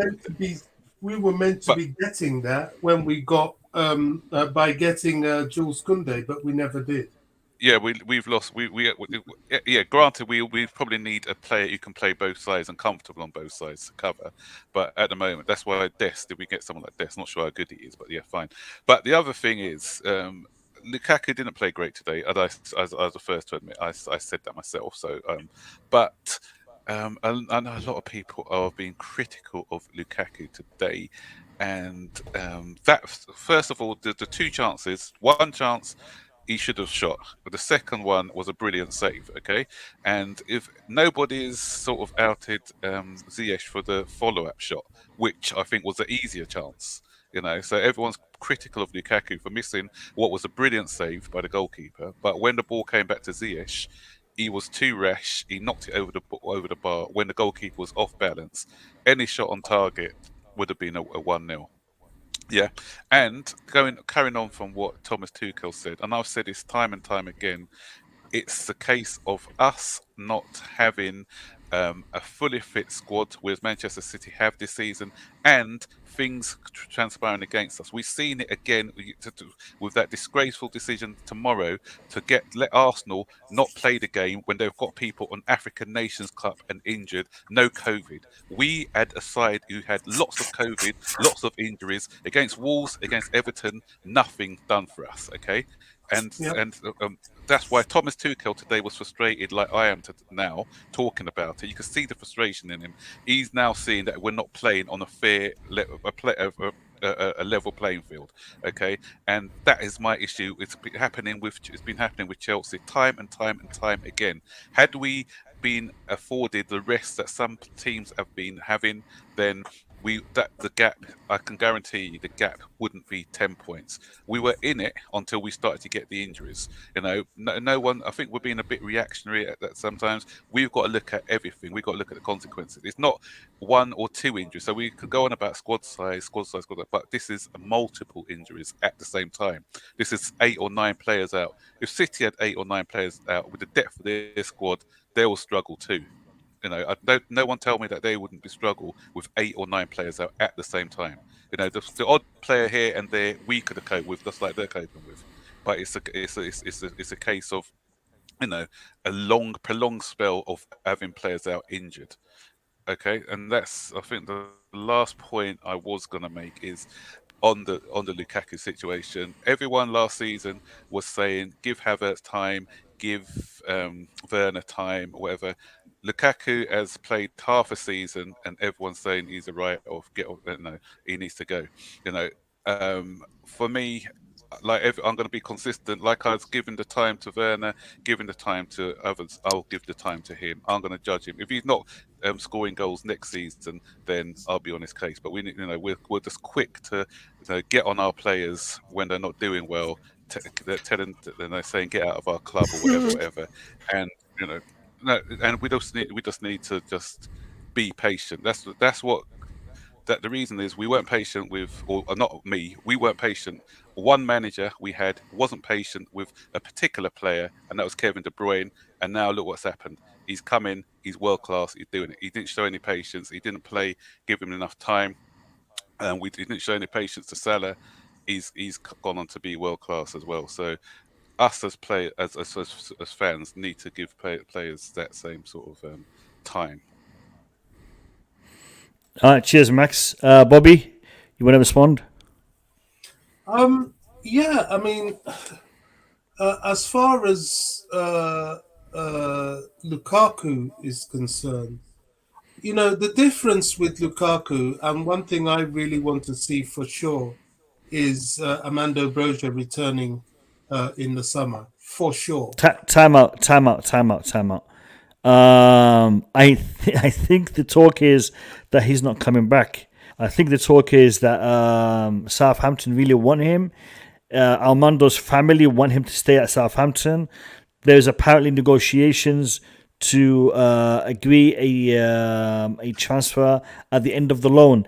And if that is the case, that is a shocker, because Armando Broja is proven striker in the Premier League and is definitely someone. No, that's not not true. happening. Not true. Because he's a Chelsea Not true. supporter. He wants to come and play for Chelsea. No. I'm not. Did I say he? I say his family. No, His family. That might be true, but he won't This leave, is though. this is what's been reported. He signed This a is new contract this is what's been before going out reported. on loan. Yeah. He signed a long-term contract. He's not. So going anywhere. that's Yeah. So they'll have to buy him. They'll have to buy him. They'll have to buy him. And what I'm saying is they that we don't have to No. sell him. More. I don't think they're listening to you, Bobby. they're not understanding what I'm saying. What I'm saying is there is talks that this could be happening. Okay, I'm not saying he is going to agree to it. I'm not saying Chelsea will sell. I'm saying there is a desire from Southampton to sign him. There's a desire from Southampton to keep him. And if this was to happen, this would be a disaster for us because he is a proven Premier League striker. That's what I said. Of course, there's a desire for Southampton to keep him, but he's not. They're not going to keep him. He signed a long-term contract. There was a purpose for him to go there, and he's coming back to Chelsea. If the board dare do that, then they're going to have a lot of people, Chelsea fans, coming after them. And if you want to, if you think what I've been saying so far has been too much, you wait till they dare sell Broga. I won't hold back. Hey, on Bobby, any of if them. if they sell Broja, then I will definitely be back behind you on that. Yeah, I don't think that's happening anyway. I just wanted to say about Lukaku. You see, I really, first of all, at the beginning of the season, I wasn't keen on him. He got signed, and I thought, right, he's wearing a Chelsea shirt, I'll back him. He did that stupid thing with Sky, Italy. People wanted his head. I didn't want his head. He apologized. I accepted it immediately. My issue with Lukaku is purely football-based. And as far as football's concerned, he is the mature 28-year-old, £100 million man. We brought him to the club for such a game as this, and he's let us down in this game. He hasn't done well at all. And I just feel for the level of striker he is, the kind of goal we saw from De Bruyne to win the game is what we're expecting of him to do to help us win the game. But it is what it is. He hasn't done that. Nobody is going to let him rest on his laurels until he starts putting in big performances in big games. That's why he's here. And I, for one, won't let him rest on his laurels until he does that. What he did today, I thought, was a bit shocking. He bent down 3 times to tie up his shoelaces. What was that about? Now, okay, the ball wasn't in play, but it just seemed a weird thing to do at a time where you should see. I mean, I remember people like Diego Costa. You could practically see the fire coming out of his nostrils when he's on the pitch because he wants to get the ball and he wants to get it in the net. Not all the time. Not all the time. Well, I haven't seen Costa play a languid game for Chelsea. I've seen him play. You've been watching a different game from me. I'll be behind Bobby on this one. I've never seen Costa. You guys are watching a different game than me. Some deals with him for 6 months. He was uninterested at Chelsea. Costa, how many goals did Costa score after? It doesn't January? matter. We're not talking about. I'm telling you. We're talking about his motivation on the You field. see, Lukaku just looked interested. Oh God. And I think the real point I Let want Mo to talk. make. Can you let Mo talk, please? Mo's making a point. Let him make the No, point. I was still answering the question and then I was cut off. I was still answering a question, and the real point I wanted to make overall in relation to Tuchel's press conference was that it's quite clear to me that he has concerns over the fitness of the players that he's got. That's why he played with the system that he did, because he's unsure. And his disappointment was that although the defenders tightened up and did what they should do, which they did, but the strikers totally let him down, totally. And we can't get away from that. We can't, because we don't want a player to be criticised. Not oh God, what an equaliser! Not point it out when it's happened. Sorry, I'm watching the Egypt game, and wow. You actually have like 2 goals with Rice. Wow. So that's my response, really. Can I respond as well? It's far too defensive. What are they doing? Can I respond? Yeah. So I'm not sure if Max was talking about my previous comments, but just to clarify, I didn't say City didn't have to try to beat us. I said they didn't have to play at their best to win, which was worse, because if you do what you can, No, but they were playing well. We stopped them. Yes, sorry, we stopped granted. them from playing well. Yeah, Granted. Eric Blue, that's what I said. But like Imagine I said, if they were playing at their best. they weren't playing at their best. So yes, part of that is us obviously stopping them from playing, but they didn't have to be amazing to win the game. So that adds to the being upset about the result. On another day, we could have, like Thomas Tuchel rightly said, on another day it could have been 1-0 to us. They were more clinical, we weren't, and that's the difference. They scored a world-class goal. We didn't have anyone in the team. We had one shot on target. I don't think any other game we played against them we had only one shot on target. So I'm not sure what he means. I don't agree with Tuchel on that. But before but he said we've won. But Tuchel said we won games playing like that, and the other games we won last season, we didn't have only one shot on target. We had more than that. So I don't agree with what Tuchel said. Like that, but we didn't think we. But we had more chances. I mean, we had more chances to score. Yeah, Tuchel's only trying to cover for the players. He knows we were very bad today. You can see it in his face. But he can't say that about the players. Well, he mentioned about Lukaku a little bit, but then he changed. You can see he changed the subject very quick when they were asking him that question. I think Nick, you're spot on. Tuchel is limited in what he can say in these press conferences. Tuchel has been forthcoming with us. He's been honest. He's been as transparent as he can be. However, for him to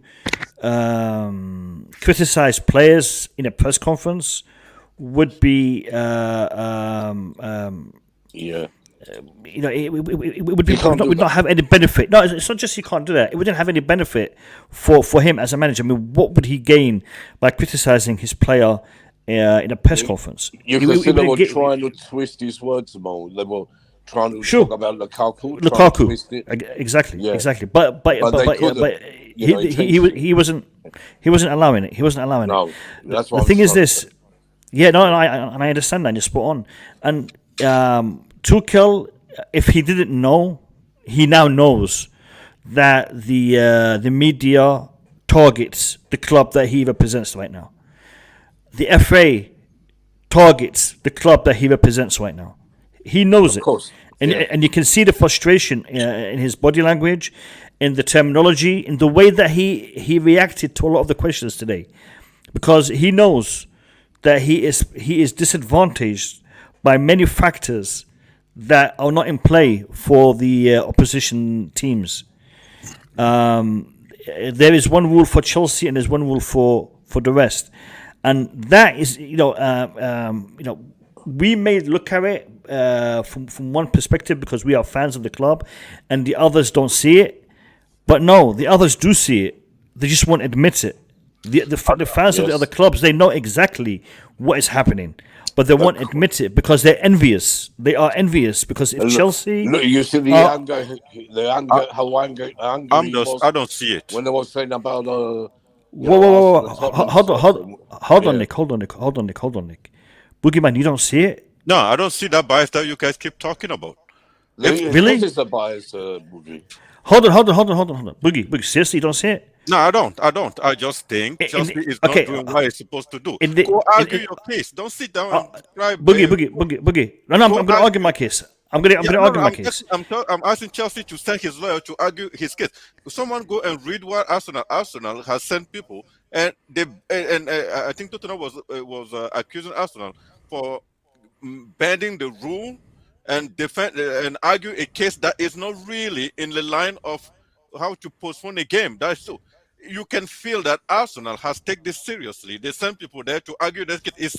It wasn't Arsenal. He was not arguing. Nick, hold on. Nick, hold on. Nick, hold on. I want to understand Boogie's point. Boogie, sorry. I try to understand your point. You're saying that Arsenal introduced their lawyers to argue their case. Is that what you're saying? It says here, let me just read it. It says, Tottenham, no, we are extremely surprised that this application has been approved. So Arsenal has introduced an application. The statement read, we ourselves were disqualified from the European Conference League after a significant number of COVID cases meant we needed to reschedule a future against Rennes. And our application to move our Leicester future on December 16 was not approved, only for it to be subsequently postponed when Leicester apply. So you can see team applying, they've been denied, other team will apply, they've been accepted. It's not against Chelsea. It's just Chelsea has to argue his case better. That's all I'm saying. I just don't believe in all those. Why? And how do you know? How do you know that Chelsea isn't putting their case across better? Because this is, I think this is UK, right? This is one of the. I don't know how the justice system works there or how the whole thing is set up, but I'm pretty sure it can never be that obvious that the system and the entire system will be against one club. Honestly, Boogeyman, you've just shown me that you've only just started watching Premier League football. It doesn't matter. It doesn't matter, Bobby. You're new to this, Gaff. To come out with a statement like that, you don't know much about what's been going on. It doesn't matter to me. There is rules. Go argue your case. I can give you plenty of example in my life or in other people's life. You can sit down here and try injustice. You have to go argue it. Like it's not. Okay. I think at the beginning, when there was suspending matches. Hold on, Pod. The way you see, we can make an assumption based on what we know. We can't make an assumption based on what we don't know. But what we do know. What we do know is Chelsea did request formally for matches to be postponed, and that request was rejected. We know that. And we know that because we were informed of that by Tuchel. We were also informed of that in the press that the Premier League has rejected a request by Chelsea. Now, therefore, Chelsea did put in an application. Now, did Chelsea then go ahead and put an appeal to say, why was this not upheld for us and it was upheld for Arsenal, for Liverpool, for that? We don't know if they did that. And should they do that? I don't know, because what benefit would they achieve today? Okay, so for us to say they didn't do that is wrong. For us to say... Okay, I'm not saying they didn't do it. I just said it's not about the bias against Chelsea. It's always been the bias against Chelsea. I don't believe it. Well, you don't know. Nick, hold on. I made a statement. Boogie is responding. Let him finish his response, and then I'll give you and I'll give Podfather a chance to talk. I mean, the reason why those games were postponed, they say Arsenal will be without 15 first-team players. 15. So that is the basis of postponing the game. Does Chelsea ever find himself in a situation where they have to be without 15 first-team players? I'm not sure. So my point is this: either the cases are not exactly the same, or if the case were to be the same, then Chelsea is not arguing his case properly. We need to change our lawyers. That's simple as that. We're now living in a third world country. If it is clear, that means someone somewhere is not doing his job properly. That's all it is. It's no more than that. Even a question was asked, Tuchel, do you know what are the rules or what are the details to postpone a game Tuchel say, sorry, I don't know too much. You are the coach of the team. You are the one getting frustrated in live TV that why a game are getting postponed and my game are not getting postponed. But you just don't know the details to tell the fan. What kind of management is that? Tuchel's answer was that he better not answer.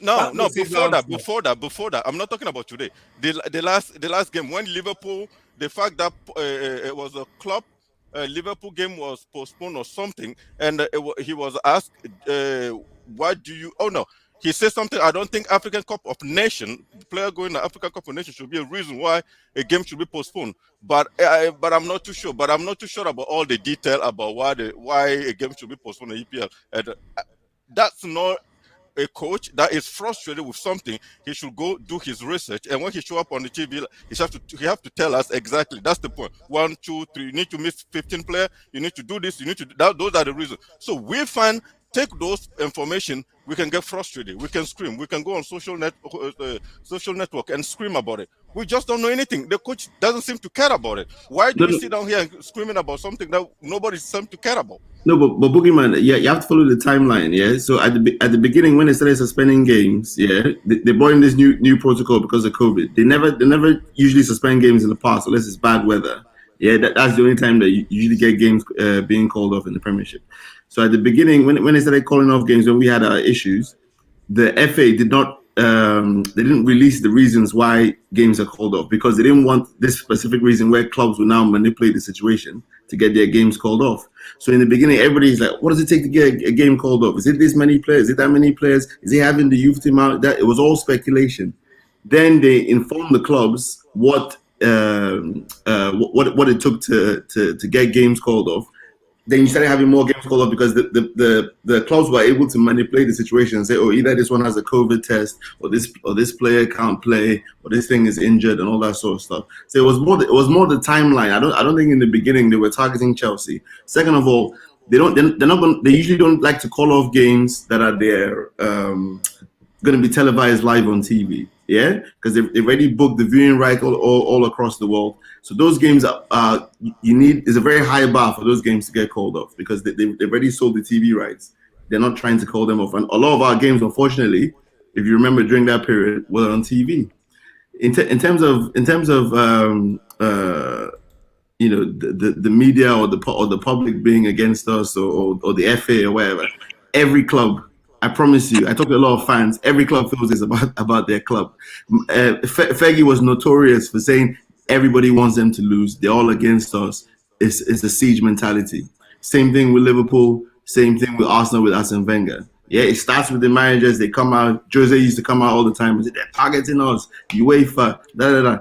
And in some instances, they're right. I just don't think it's a grand conspiracy. But the minute you become the big boys, I'm sorry, that's what comes with the territory. Everybody's trying to take you down. Everybody's trying to stop your run. That's just part of football, you know? Whether it's Barcelona trying to, Real Madrid getting last-minute penalties, or Juventus, or this, or whatever, going against Barcelona. That's just what happens in every league around the world. When you're the big team, sometimes things go for you, sometimes you don't. Pod, let me ask you this. One second, Bobby. Pod, let me ask you this. Is there certain referees that clearly target Chelsea when they officiate? Yes or no? Okay, so I like to do like a statistical thing. Wait. Listen, you're talking about hold on. Anthony Taylor, yes? You're talking about Anthony Taylor. As an example. Yes. Okay, yes. So All right. Hold on. Pod, hold on. Are there certain journalists that target Chelsea? No, but let me answer the point about the referee. We've won majority. No. We won majority. The point I'm trying to make is there are individuals that target a certain club. Now, as an example today, Nazar Kinsella, he is a journalist that works for Goal. That as part of his job, he follows Chelsea. He is a Chelsea journalist for Goal website, magazine, Media Empire, whatever. Now, does that make Nazar Kinsella a Chelsea fan? No. He may claim to be a Chelsea fan, but the fact that he is doing that role does not make him a Chelsea fan. Today, for example, I'm saying he may. I'm not saying he is. I'm saying he may. A journalist may claim to follow the club that they are reporting on. They may do that. Yeah. Okay. Now today, for example, in the press conference, the way he presented his question was to get under Tuchel's skin. In the past, as a good reporter should, he's trying to sell papers. He's trying to get a quote yes. Yeah. But what he was doing is he was trying to get a reaction from an individual. He knows Tuchel as a human being, as a manager, as a person who has just lost against Manchester City and has potentially taken his team out of the hunt for the title. Okay, he is going to be vulnerable to a set question, a set form of questioning. Yeah. Therefore, he did that to sell papers, to do his job. You can call it whatever you want to call it, but he targeted Tuchel in that question. Matt Law, in the past, has done similar things.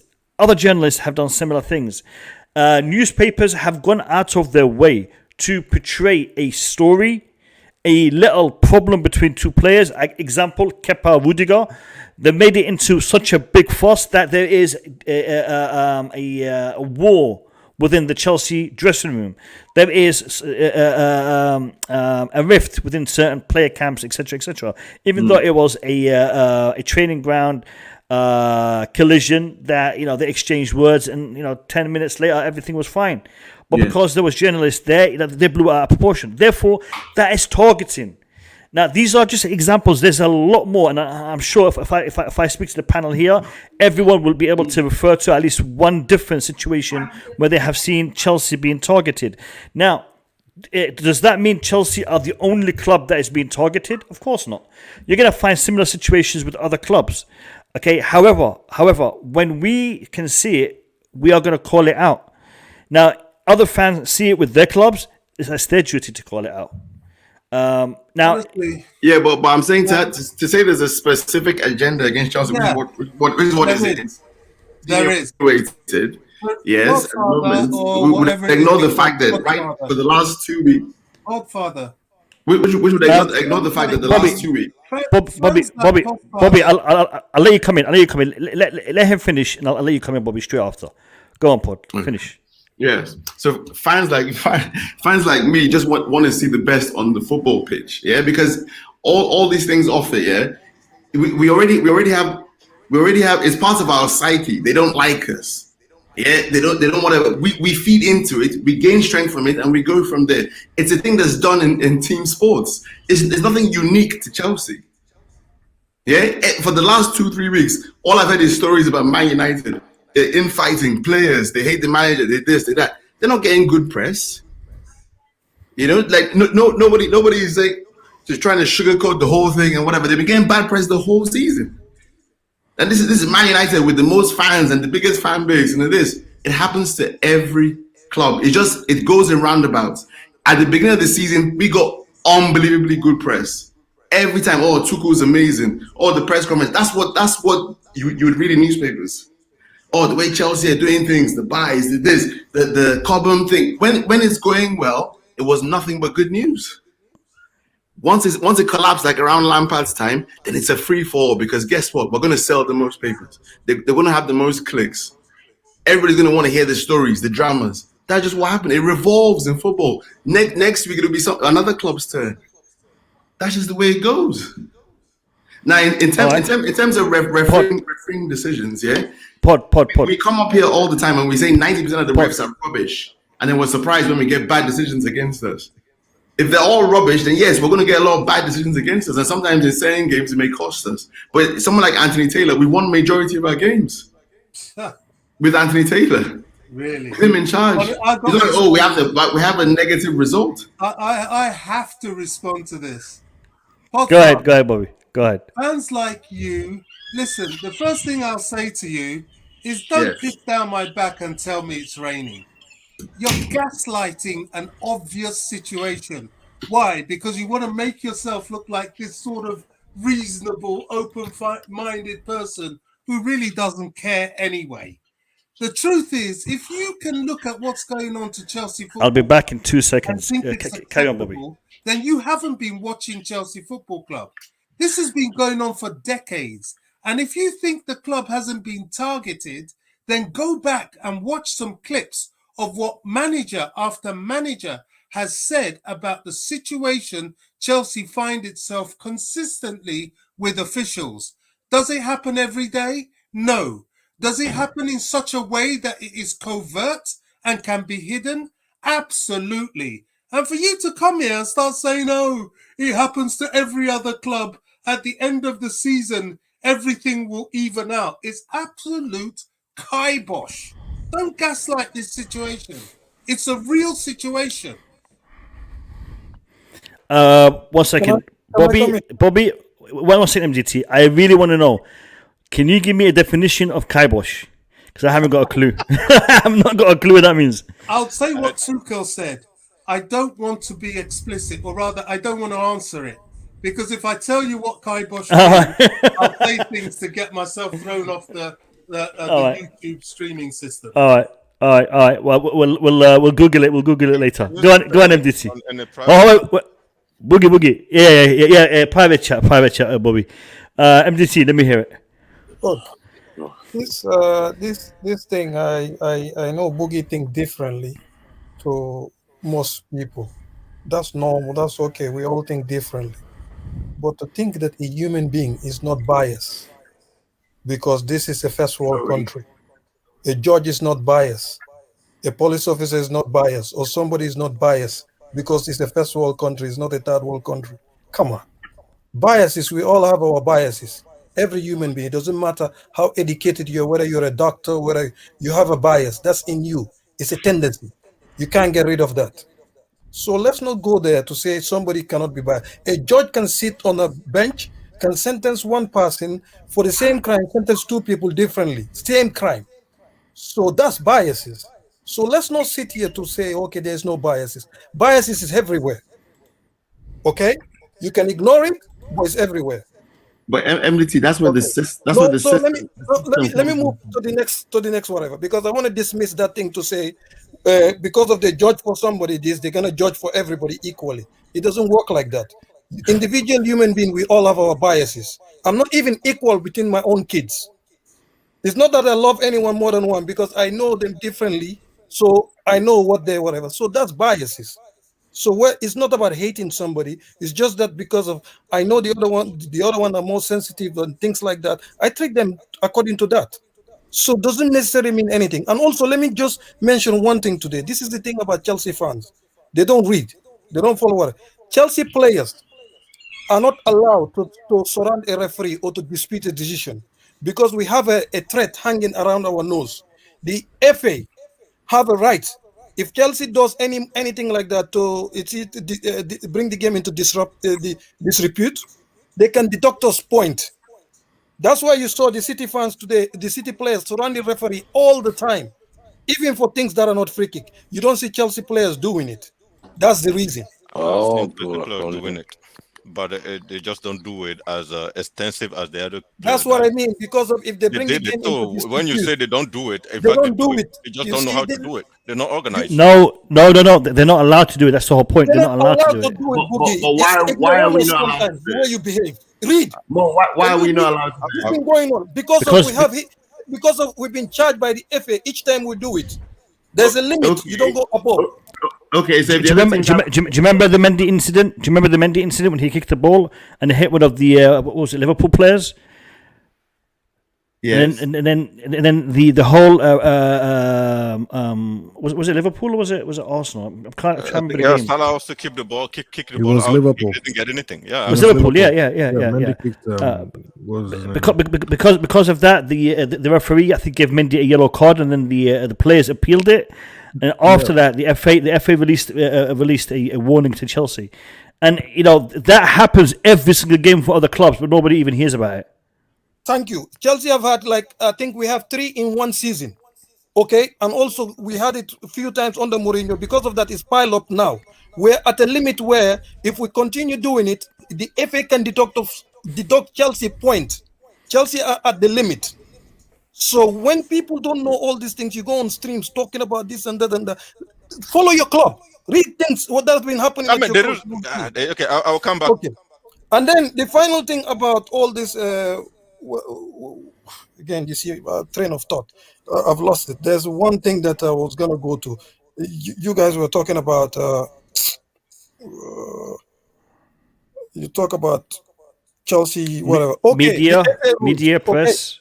No, the FA.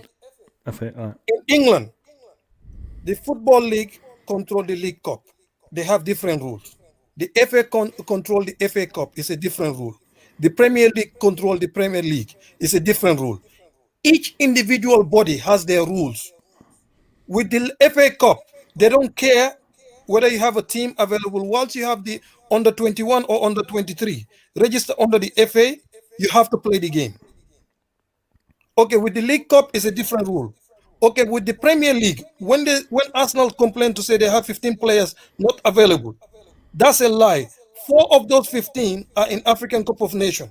That's not the Premier League's problem. And also they just sold, I think they just sent 2 players on loan, Balogun and Ainsley Maitland-Niles. That's not the problem of us or the FA. Arsenal decide to send players on loan whilst they have other players in African Cup of Nations.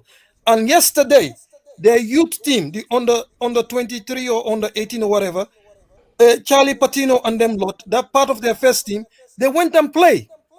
They have players available in their youth team that can play for them. They do. So if you follow football, you will see it. Arsenal yesterday, their youth team played last night. Okay? The youth team. And that youth team, some of the players play for their FA Cup and they play in their League Cups. They have a team to put in 15 players on that pitch. They do. But the FA decides. So I don't know whether it's a Chelsea bias or not this or whatever. I can't say it is. But what I can say is we cannot just say that okay, Arsenal because of 15 players, that's what happened. No. The FA they have a right to reject or to agree. It's up to them. Chelsea can come and say we have 20 players not available. If the FA want, we can play. There's no rules to say against it. They control the rule. Okay. All right. I just want to say something. Hold on, MDT. Listen, guys in the chat, we are only on 65 likes. What's going on? You're not enjoying the stream? We've been streaming for 2 hours and we've only got 65 likes. Look, the panel are not responsible for Chelsea losing today. The stream is not responsible for Chelsea losing today. So do us a favor, support the stream by hitting that like button. Also, we will be opening the stream live to you guys at 9:30 UK time. So in about 25 minutes, I will open the stream for you guys to be able to jump on and give us your opinions and your thoughts about the game, about anything we've discussed on the stream today.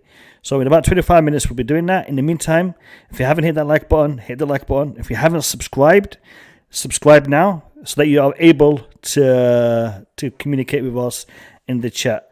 I'll give Boogeyman a chance because he's been begging to come on and reply to what you've been saying, MDT. So I'm going to give him a chance. Go on, Boogie.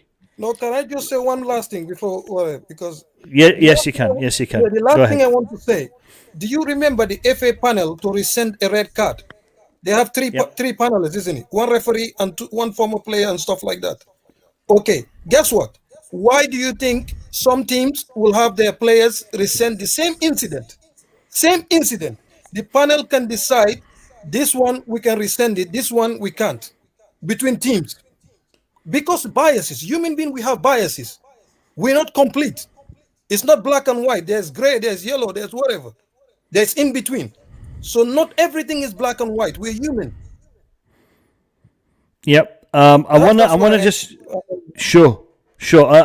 This is a very important point that a lot of people seem to confuse. There is a body that officiates the Premier League, and it's called the Premier League, right? The FA is for football in England, so all the football, including the national team, while the Premier League has its own officiating body. I think the FA is a higher body, but the Premier League body is the one that is directly responsible for a lot of the decisions that are taken, especially when it comes to match postponements and whatnot. So thank you for that, Foz. Go on, Boogie. I will say it again. UK is not a third world country. There's a system put in place by people like MDG say with bias. Who cares? There's rules there. Their interpretation always come to the fact that you have to have a two-party. One defending one position, the other one defending one position. If you manage to convince the juries or people that sit on that body, they will make the decision into your direction. If you don't manage to convince them, then the decision will go against you. That's simple as it is. You guys can say something about me or me thinking different. No, it doesn't really matter. We're not from the same line of blood, or we're not from this. We don't eat the same thing. It's normal that we think differently, and I'm proud to not think like you guys. And I'm going to put it out there. Chelsea should do a better job if they want better results. And I'm not even talking about all those, but I'm talking about the COVID situation. The COVID situation, we have a coach that is managing a club that have no idea what are the detail. What are the prerequisites? What are the basics? Boogie, it's not like that, Boogie. Boogie, it's not like that. It's what not, do you want me to say? No, Boogie, it's not like that. He is being sarcastic. He is being, what's the word here? He is being media savvy. He is not trying to give the other side a hold. No, listen, Boogie. I know what you're saying. And if it's true, it was clear. No, Boogie. I agree. He said that. No, you are spot on. He did say those words. But he. When he no, said that, it's not. It's not even. It's not even that. Pod. It's not even that. It's not honest. Pod. You're breaking up. Pod, you're breaking up. I can't hear you. All I'm hearing is audio, but I can't hear what you're saying. Just hold on, Pod. Hold on. Boogie, he knows. He knows. He has the information. Because if Tuchel doesn't know and Tuchel doesn't have that information, there is something drastically wrong at Chelsea Football Club. Where the manager of the squad doesn't know the rules and regulations in respect to match postponement. There is no way on earth I can accept that he doesn't know. Okay, he may be unclear about the rules. There might be certain aspects that he's not sure of because he hasn't been briefed properly, because he hasn't been given information properly. That might happen, but he has been informed. He must be informed. The club must inform him. Now, is he basing decisions on things that he is reading, but he sees the outcome is different? I.e., if you are unable to field a full strength team because of COVID and because of injuries, you can appeal and you can have the match postponed, and he does it, and the match is not postponed. Then he's thinking, hold on. Then he's thinking something isn't right here, okay, and therefore he says I don't understand it. He has a point. But if he is saying, I don't know, it's because he is trying to put a point across that you guys are changing things so many times, that you guys are not sticking to what the rules are saying, that I don't know what is going on. That is what he's trying to tell people. That is what he's trying to put across. Go on, Boogie. Can I say so? The question, someone said that a game was postponed because of injuries and the player being in Africa Cup of Nations. And he's like, no, I don't think is African Cup of Nations part of the reason why a game should be postponed? Then it's like, but I'm not sure. Anyways, and the guy is like, but those are the reasons that was given. And then Tuchel is like, yeah, I have to agree that I'm not too sure about the detail. But that is the main thing we Chelsea fans keep complaining about. That's the reason why we're losing this title, because we're not getting our players are not resting. We're not giving them a chance to come back properly. So if you can, everybody, you can try to say, okay, he's trying to be sarcastic, or he just trying not to show too much emotion, or she just trying not to be mad or something like that. But the fact is, if you follow the line of answer and the line of question, he actually doesn't know the detail. And so me as a fan, if the detail is somewhere, show me that I can based on. Okay, Boogeyman, do you believe every word that comes out of Tuchel's mouth? verbatim. good. Do you think everything he said So is I should factual? believe what come and out of your shouldn't be? mouth. No. I'm just asking.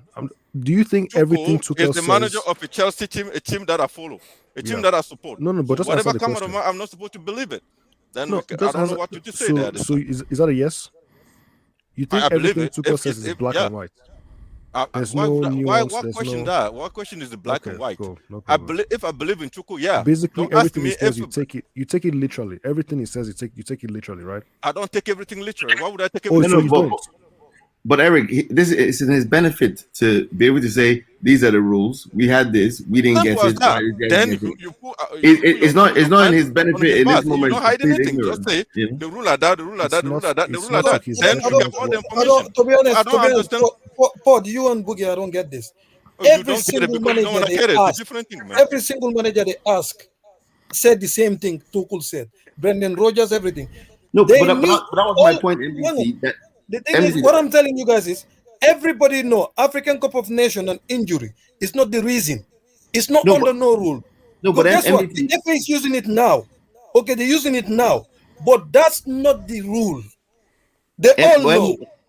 MDT, what I was trying to say in the beginning, yeah, was that there was no rule.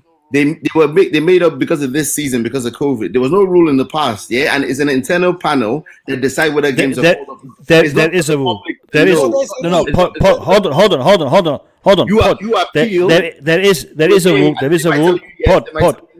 There's no guarantee that you. There is a rule. Hold on.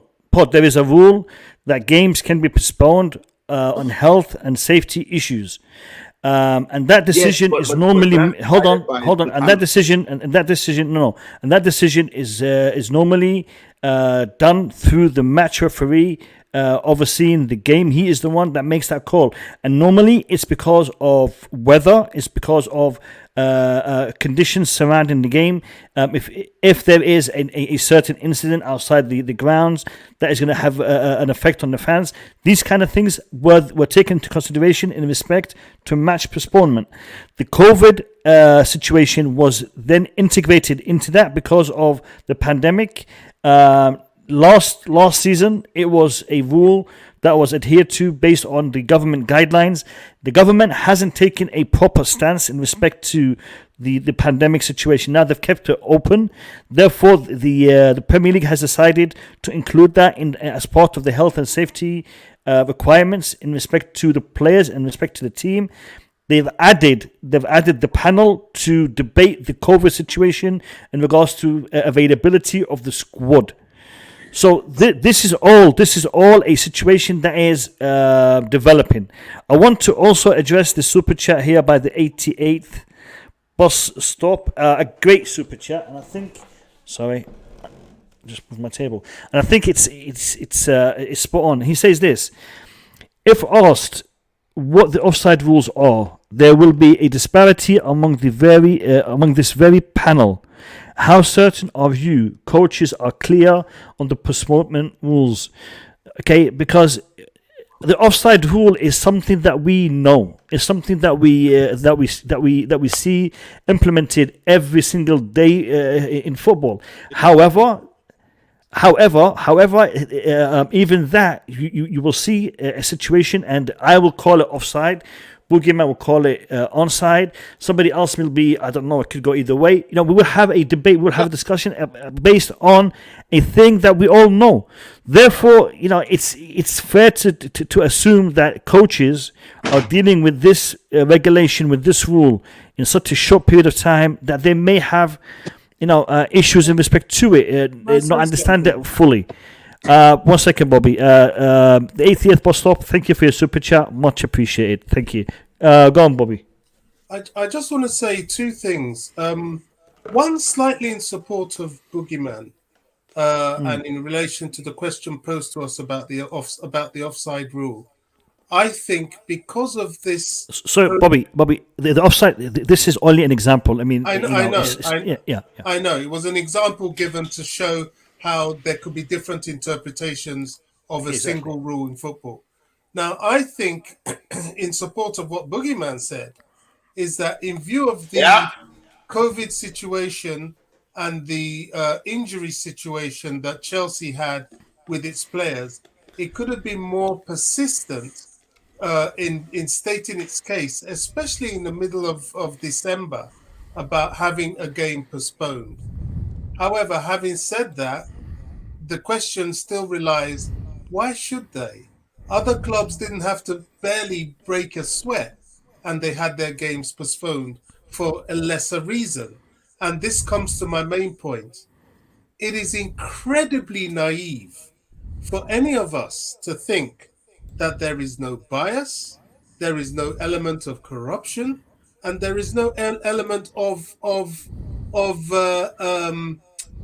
misuse of this system going on right now. You know, there were some things that Mo posted on Twitter. I think they're more sort of politically connected, and this isn't what this is about. But that in itself shows you the capacity with which the world operates in everything.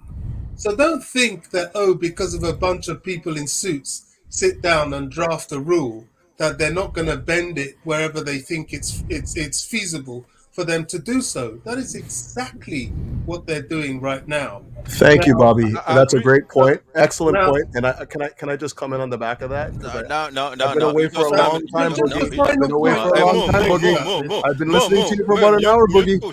Can you mute time? Give me 2 minutes. Give me 2 minutes. Wait. Here we go.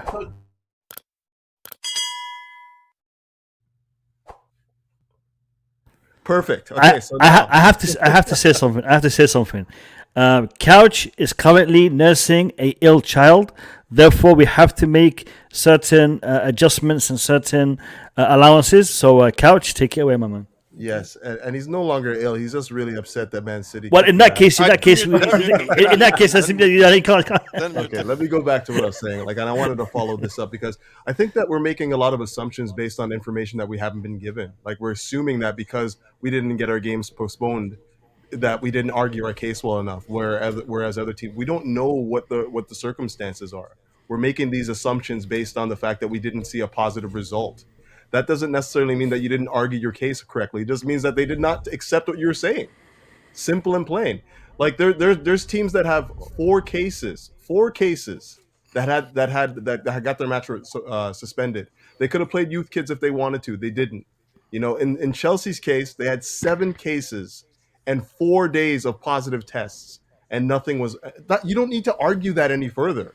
That is clear. You don't have to argue that. What are you arguing? I don't understand. You can't. What else? What? Okay, Boogie, you're the lawyer then. You're Matlock. What are you saying to the FA that's going to make them change their mind? You be Matlock right now.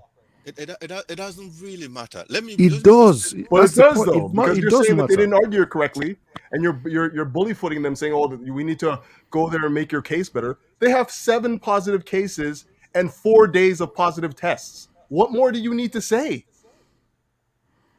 Exactly. You see, somebody put it in the comments. I don't even listen. Okay. Did you see that comment, Boogeyman? Check. Did you read the comment from Great Time Showtime? Let me check it. Mr. Showtime. He said we're the only top 6 team who didn't have a game postponed. Sorry. Yeah. So No, City didn't as well. City didn't have a game okay, yes, postponed. fair enough. City as well. And more check the messages about the rule.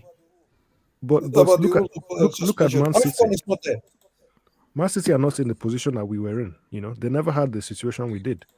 So if you can't look at that and get some kind of idea of what we're saying, I'm not sure what's. No, but that's the thing. You guys, my point is this: is Chelsea been in a tough position? Yeah, I'm not going to sit down here. No, we should win out again. We should be on top of the league. No, I'm not saying that. But telling me that there is a bias going on just against Chelsea, I just don't. I say it's not the case. Why? It just cannot be this. Why not? Because you cannot tell me the situation exact in which Chelsea is right now. You can point another team in the EPL that with exact. I'm not saying worse, because everybody can sit down here and say Chelsea case was worse. The Arsenal player can say no, our case was worse. So I'm not saying worse, I'm just saying, exact situation. Someone pointed out today that Arsenal youth play a game today or yesterday. So why don't they postpone the youth game, or why don't they cancel the youth game so the Arsenal can put? But Arsenal was smart enough to play all their youth yesterday, so can put out the statement say we don't have anybody to play today. So if you cannot So put me into Chelsea are let me finish this. If you cannot put two situations exactly equal and tell me the decision that come out of it, one is positive for the other team and one is a negative for the other team, I'm not going to accept it. I just think just people know that Chelsea go and youth argue that- the cases. during the Wolves games, the Chelsea youth were playing a game as well. They were playing a game as well. The Chelsea youth But was- we have at least 13 players to put on the field, we and had we 14 accept the players. rule. Yes, you're right. Right. So so you're there saying is that no. Arsenal doesn't have 14 fit players? I don't care. That's what they say, and they argue it, Yeah. and whatever body accept it, they have the reason. So Chelsea don't know what they're doing. That's what you're saying. Chelsea don't know what they're doing. That's what I'm trying to say. I'm telling you that a team, And an everybody organization else like does. Chelsea, All the other care. 19 I clubs don't care do, what everybody but Chelsea does or don't. not. I'm just No, that's saying. what you're saying. Yeah, but that's what I'm saying. They argue a case better. They argue their case better. You're Put assuming in front that. of the You committee. don't know that. You're just assuming it. You also assuming it because No, you no, also no. say You're it assuming is a based on the bias results. against Chelsea. No, but No, if you I'm just see saying. this- Listen, no. I'm interpreting what you're saying. You're saying that Chelsea just don't know what to do compared to the other teams. The other teams have an idea of how to because get games because postponed, in my and Chelsea humble don't. opinion, I think we all go on a playing ground. We all go from one position, and we are in the same situation. Life is fair. Everything is fair. That's how I start my But it's argument. not true though. It's not fair. The life is not fair, I know. But for me, an organization like Chelsea, an organization like Arsenal, Tottenham, all those things, we all have the same committee managing our COVID situation or our health situation. If we can debate or present our case better, our guns will postpone. If we cannot, we keep sitting here arguing or crying wolves and just yappa. They take another case, they postpone other games, and we sitting here screaming, wasting our time. Go argue it. It's not. Anyways, my position is just clear for me. I'm never going to accept unless someone don't put me in a situation where. It's funny how we'll argue that our board is incompetent, but then we'll say, "Oh, but it's impossible they could have argued the case." Guys, Boogie is right. Everything is equal. Chelsea need to go and just sort themselves out and argue their case. We all on the same. Everything is equal. Everything, whatever. And also, guess what? The Premier League board members, even they're not. Some of them are not part of previous clubs. They're not member of club. They don't support nobody. They're just neutral. We're all living in a rose garden picking Rose daisies. garden is wonderful. Everything is wonderful. You know, anybody that complains, I just decided not to follow you guys in that logic. Emo, can we move to the next topic, Peter? Yeah. All right. Listen. No, it's good. It's good to address this. It's good to have varied positions and opinions on this. I'm gonna open the chat. I'm gonna open the chat to the people in the chat to come on and discuss with us here. Listen, guys, we have only got 3 spots on the panel. So what I'm gonna do is I'm gonna bring on one person at a time, and there will be a queue of 2. Okay, so there will be one person on. You'll come on. You'll give me your thoughts. Then I will take you off, and I will bring on another person from the queue. So if you try to get on and you're not able to, give it a couple of minutes, or just wait until you see someone is taken off the list. Then you can try again. All right. So I'm gonna keep it on for an hour or so, half an hour, an hour. So if you try to get on and you're unable to, wait until the person who is currently on the screen is removed, and then you're able to come on. And if you come on, you will be in a queue of 2. So I'm just letting you all know that when you come on, I'll let you give me your thoughts, and then I will rotate you with whoever wants to come on. And people, I honestly want to hear as much feedback from you guys as possible. So please click on that link, come on, and give us your thoughts. You know, you don't have to hang around. Just give us your thoughts, and you can go. I want to get your opinions. I want to hear what you guys have to say. So I'm going to post a link in the chat in just a couple of moments. Yeah, guys. So the We are playing on a level playing field. The FA, the Premier League, the referees, they love us. Them journalists, they love our club. They love our club to bits. Listen, the comment has been pinned. So click on it and jump on. And like I said, spots are limited. So first come, first serve. All right, Big Papa is already in the house. All right, Big Papa. So just 1 second. What's this? All right, Big Papa. Welcome to the stream. Give me your thoughts and opinions on anything that you've heard so far on the stream. Welcome, Big Papa. Yeah, thank you for having me, Mo. It's been a while. My pleasure. My pleasure. And hello to the panel. I heard some of what you were saying, right? And I think Chelsea we try to be an honest club, right? We try to do things the proper way. We don't lie, right?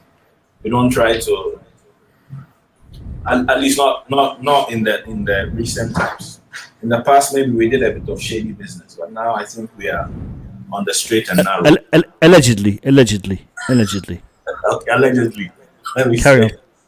Carry on. Yeah, let me say allegedly. So now we're on the straight and narrow, right? Even when you look at, we want to do FFP properly, right? But we try to do everything properly. So I guess maybe we are victims of our own principles, right? That we present that, because I hear allegedly that Man City also kept some players had COVID and they decided to hide the fact and all that. And I don't know if people actually played with COVID, but apparently that was what was going on, right? So yeah, but it looks like we want to be on the straight and narrow. We get punished for doing that. But besides that, are we able to talk about the game as well, or that point is past? You have 2 minutes. You can tell me. You can tell me whatever you want to tell me. Go ahead. Okay, so I watched the game today, and I was saying on a previous stream, right? Today was just a case of coming up against a better team, better drilled tactically, better players, right? And yeah, it showed today, right? The only time Chelsea was able to do anything was when Man City allowed us to do something. But beyond that, we were totally outclassed, totally beaten, right? And I listened to Thomas Tuchel's comments. And I didn't, usually I generally tend to agree with the things he was saying, but today I didn't really agree with him, because it would have really taken a superhuman effort from the players to have matched Man City or have been able to do anything, because all the things we tried, all the risks we took, we were barely able to make anything out of those risks. So yeah, I think today we did. Man City had the better players on the day. They had a better system on the day, and I think we were even fortunate that we only conceded a goal, right? And I think that is credit to the defenders and or the team, the way the team defended. Credit to them. All right. Big Papa, thank you for your insight. Thank you for your information. Thank you for coming on. I'm sorry I can't give you much more time because I have people waiting to come on. I'm happy to see you again, and hopefully I'll see you in the future streams. Take care, Big Papa. Thank you, my brother. Thank you. Bye bye. I have a new member. I haven't seen you in the stream before, so I'm looking forward to hearing what you have to say. Mr. Habib, tell us where you're from and give me your insight, please. Oh, hi. I'm actually calling from Toronto, Canada. Good evening. It was first time of me. Good evening. Joining you. What I actually need to say is, after watching today's game, I want TT, which is with Tuchel, to actually choose his best 11. And let's start our season next year, starting from the next game. So we are actually out of the league.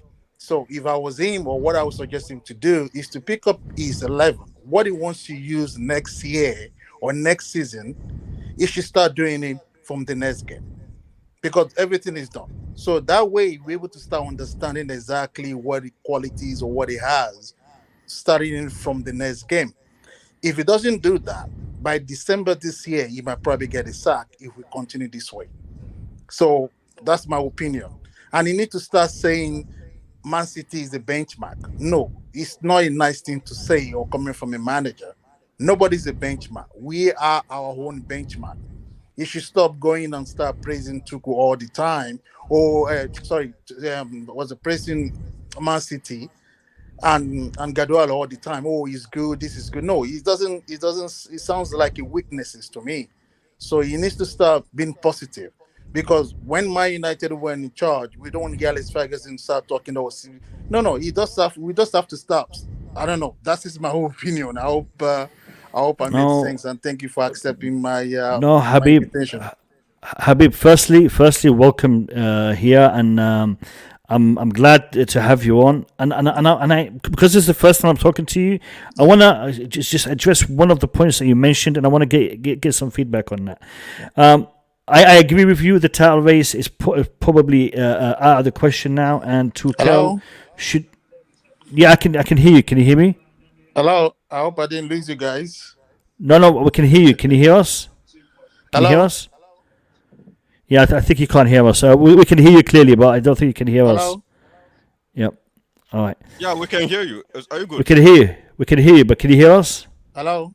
No, he can't. No, he can't.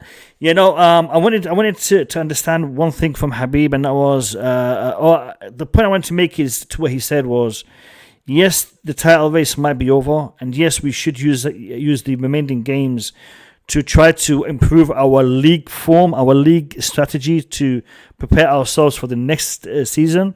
However, we are still trying to qualify for the Champions League for next year, so we should continue to aim for that top four and try to continue reducing the gap with Man City.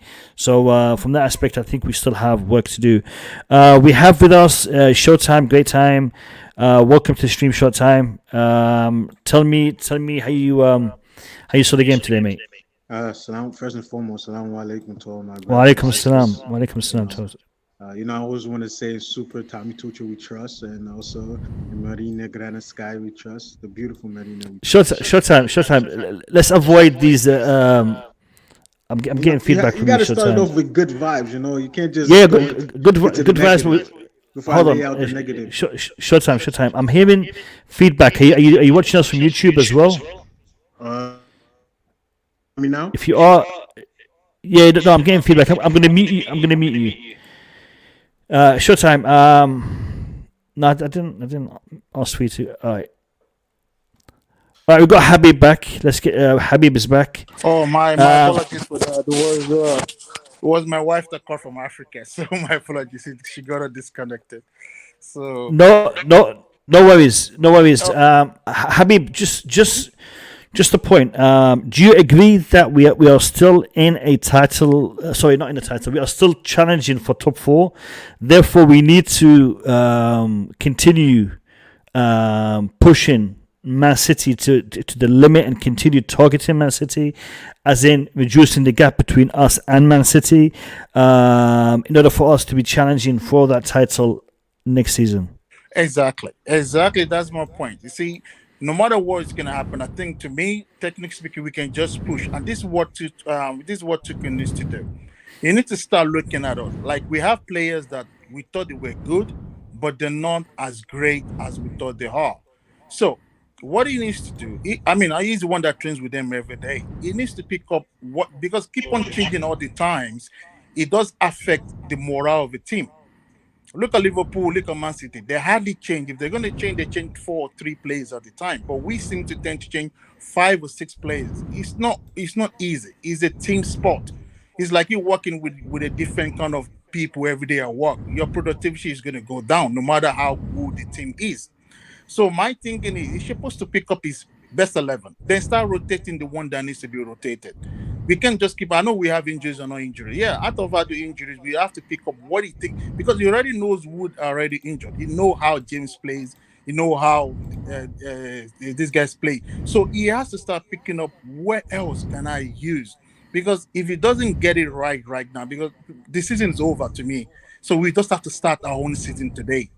Because that's what Alex Ferguson used to do. That's what was so successful. When you know he lost the league, right away the next game he start picking up what's going to work for him for next season. Because us chasing, yeah, we can reduce the time of the point and everything else. I know we're still going to get top 4, hopefully, but I think we have to start looking at the whole team, everything. If he wants to bring up the academy boys, start bringing them now. 1 or 2 games. Let him familiar with the other guys. So the potential that you can see in the younger ones, start bringing them in. We can't just, because some of them that plays for Chelsea that are on the bench, they don't want to be there any longer. So look at the body language and just let them go or bring them in and start allowing them to play FA Cup and all those cups to the end of the season. So pick up what he needs for next season. We have to start it now. If not, it's going to be out of the job by December. Honestly, I know how Chelsea works. They're going to kick him out if he just start getting it. Because when we start next year, from the September or some May, June, whatever time we start, and he doesn't win the next 5-6 games, and he doesn't show signs of improvement, it's going to be out by December. Thank you very much for my 2 minutes. I don't know. No, thank you, Habib. Thank you for your time. I hope to see you in future streams. Thank you for taking the opportunity to jump on. Much love, appreciate it, brother. Thank you very much. Thank you. Bye bye. In respect to Habib, he's made a very, very valid point. I think Thomas Tuchel, next season there will be a lot of pressure on him to win the league. This season, it's a desire, but I think next season it'll be a requirement. It'll be one of those things that the board will be giving him as one of the deal breakers. So. Definitely an interesting insight. I'm gonna try again with Showtime, brother. Don't be. You're still doing it. Don't be listening to the audio from YouTube, because if you're listening from YouTube, you're gonna get feedback and it's gonna be a little bit hard to communicate with you. Yeah, it's still there. All right. I'm gonna bring you on. Don't give me all this in Marina with Charles and all this kind of stuff. We're not talking about that. We're talking about the game. So let me hear it. Showtime. Can you guys hear me, bro? Yep. Okay, that's good. Hope you guys are all well. Today, actually, I mean, Thomas, he has done what he said in the press conference was really nice. I appreciate him being honest. Because being honest with everyone, the 100 million that we spent, it's not paying off. He's letting us know in a subliminal way that, hey, Lukaku, you did that interview. This is my interview, so we're doing tit for tat. Right now we're I don't know. The last representative or the last talker said that we're gonna lose or we have nothing to fight for. I think we still have a lot to fight for. I mean. Top 4 is one of our goals. Top 2 is the goal. I mean, we still have a lot to go for. FA Cup, we have a lot of cups to win, and I still think that we can win. I mean, it's not over till the fat lady sings. That's what they say over here in the States. And the fat lady is not singing because it's not the end of the season. So I think we still have a lot to go. I think when you just said, Mo, in regards to Tuchel having a demand next season of winning the league as a requirement, how do you think the board expects him to win the league when he doesn't have the players he requested, or he doesn't have the funds to buy what he wants? I think the pressure was on Frankie Lampard, and he couldn't handle the pressure, so he had to go about his business. So I think we have more time with Tuchel. I think he has enough. I think the board is not backing him yet until probably the end of the season, but they see his quality. So I think that he'll be around for a couple years now, because he's not a manager that's petty. This is his first rant to the media that we've seen. And we know that rants with Conte was way more, and Sarri didn't really like to do the media thing, but he's just being him. And I feel like we're finally seeing the form where he's calling out players in the attack. Like, the attackers are no good.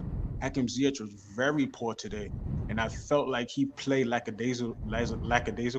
Like, he didn't really even want to start. Like, he didn't want to play at all. So his form, I mean, he shows up when he wants to. And here at Chelsea, you can't come in and think you're gonna come in one game and be spectacular, superstar, the wizard, and then the next game you're gonna play like you're Hudson-Odoi back from an ACL injury. You know, that's a little weird to me. And I feel like when they showed a clip of Mount on the bench talking, laughing, and smiling, it showed that he didn't really care about him being dropped and not starting. It shows that his effort, he knew that his form was bad, but you're still on the bench enjoying your time. I mean, you don't even look like you want to play as well, you know. I just think that we have a game on Tuesday, but the league is not over. We still have the league in our hands. I think City's going to drop points, and they will. I mean, we played a good game. It just, the attackers was very poor. Remember, we played 100 million for a player, and he's not living up to what we expect. And one thing before I go, I don't appreciate the fans at the bridge or away games singing Timo's name. I don't. When I hear it, I get a little upset. I'm trying to figure out, why are we singing Timo's name when he has not produced for us? There are players on the pitch that has produced for us, and we don't sing their names throughout the game, but you hear them singing Timo Werner, you hear them singing Timo and Thiago. You got to remove Timo's name for there because he is not producing.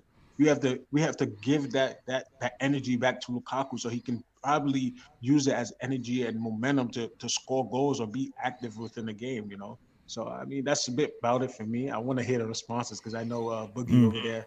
I'm drinking my tea like you, brother, but I know you got something to say. All right. Cheers, Showtime. Cheers. Much appreciated. My Salama Habibi, my Salama brother. All right. Showtime made some controversial points. I'm going to respond. I'm not going to give the panelists a chance to respond until we hear from everybody, and then we will discuss what everybody said. But I will respond to something that you said in regards to the match-going fans singing Timo Werner's name or singing Thiago Silva's name. The match-going fans see things that you don't see.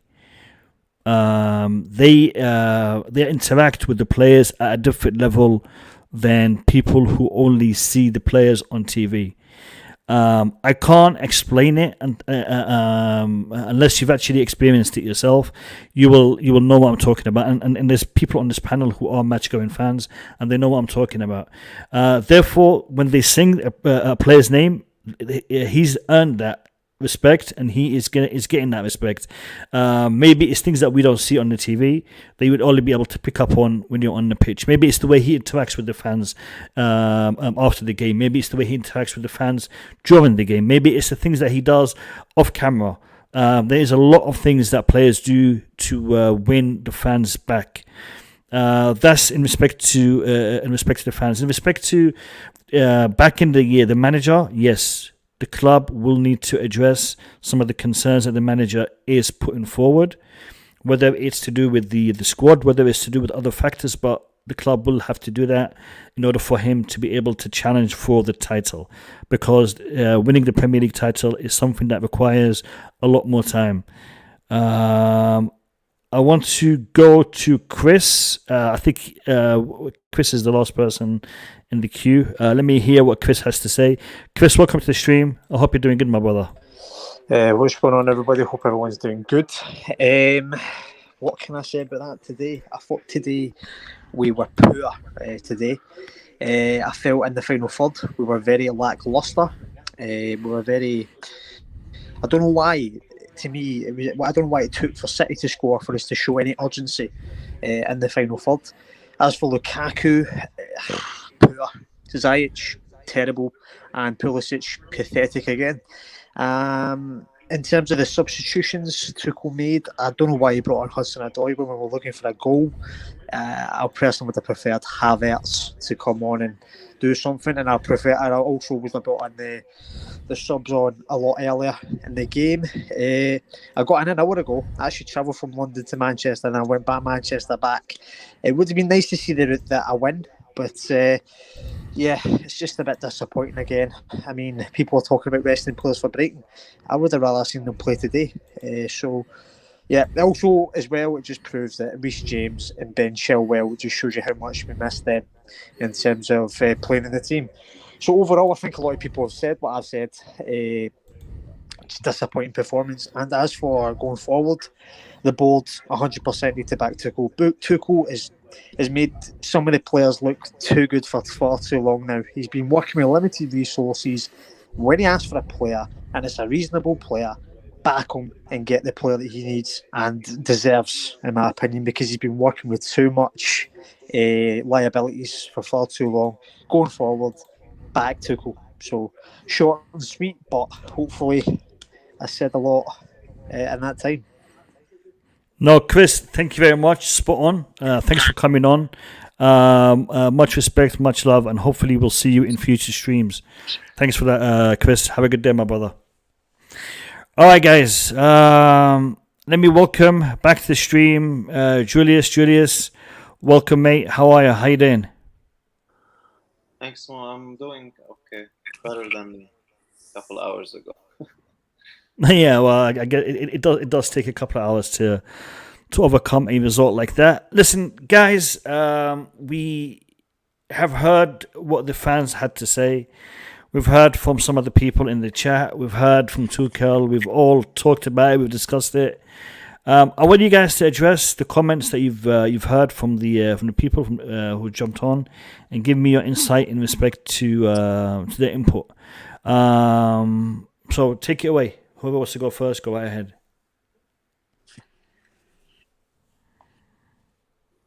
Nobody wants to go first? I'll go Go on, first. go on, Eric. Okay. Go on, Eric. So, I think I can't remember his name. Habib, the first guy? Habib, yes, Habib. Yeah.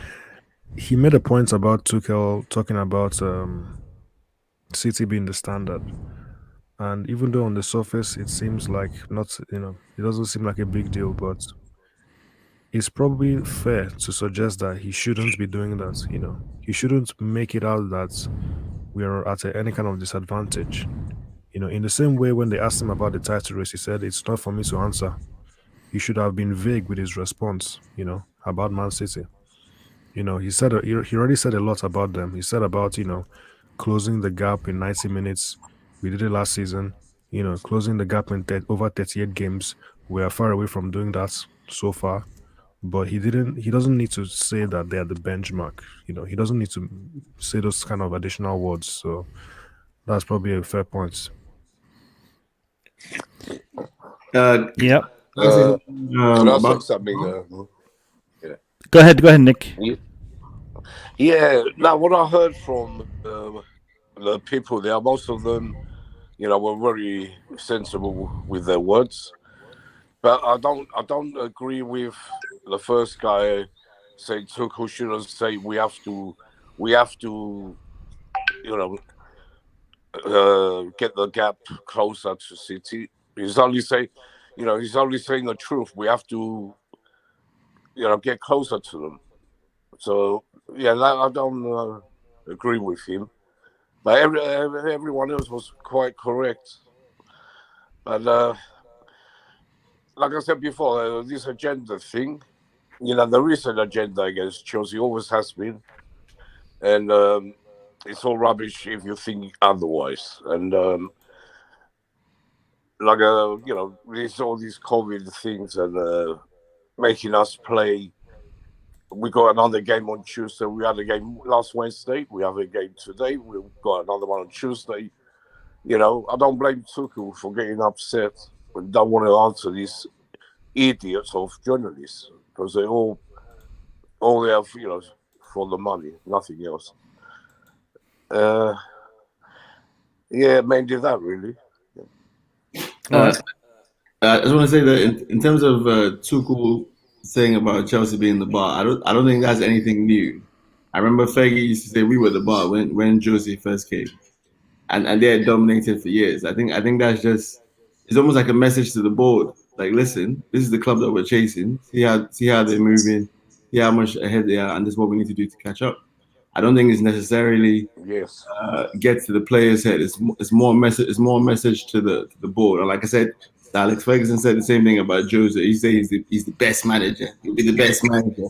I think different managers have different ways of approaching things, and I think Tuchel's own is not to be confrontational and almost to kill them with kindness, and that's just more his way of speaking. I think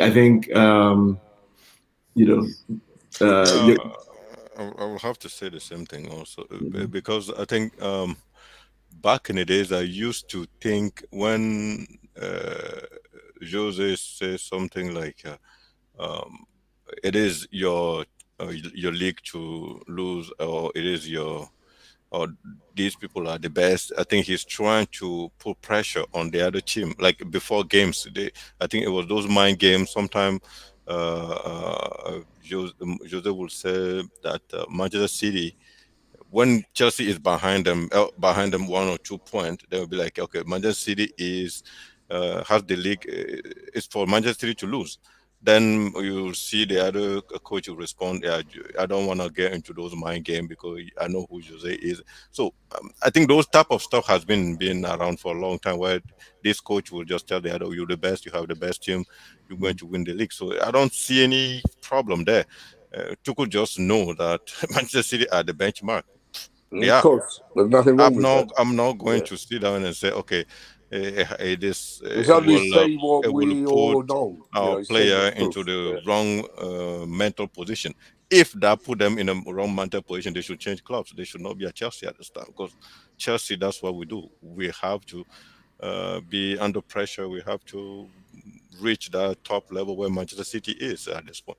So I don't see a problem with it, to be honest with you. But the thing I like about the Habib comment is, I don't want Tuchel to get to the next transfer season with all our loaning coming back, with all our youth available, and he still doesn't know who to pick in the next 25 team for the next season.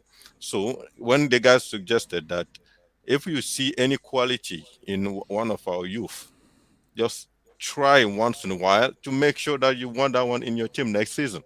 At least, like, just make those decisions a little along the way. I'm not saying to sacrifice a final or sacrifice a cup, but if you at one point you show that, okay, we're winning a game 3-0, try something. Just start putting yourself in that way of thinking that, okay, in the next transfer windows in the summer, I would like to know which one from this group I can keep.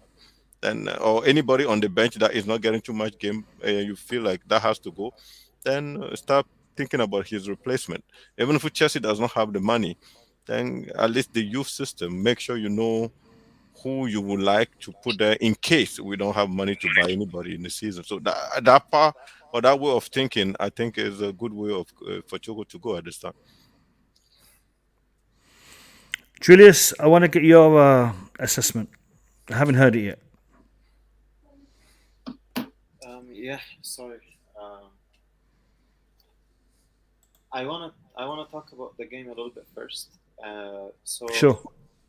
There's two parts of the game. There is the good part is the defense. I think that on a defensive level we have done well. If you look, I think City didn't have a great game. If you think about it, yes, they had a lot of the ball, but that's expected. However, other than the ball from Kovačić, the error, and De Bruyne's goal, they did not have anything. If you look at the chance that Lukaku and Ziyech missed, we could have went 1-0 up. The game could have completely changed. I think we would have closed down the game and sneaked the 1-0 win, and the whole thing could have been looked at as a master class, tactical master class. So that's why we have to look into these small details there. Now, so this is on the good side. On the bad side, unfortunately, our front line has not been performing, and this has been an issue for more than a year now, from Lampard days, even before. So we expect, of course, Ziyech to do better.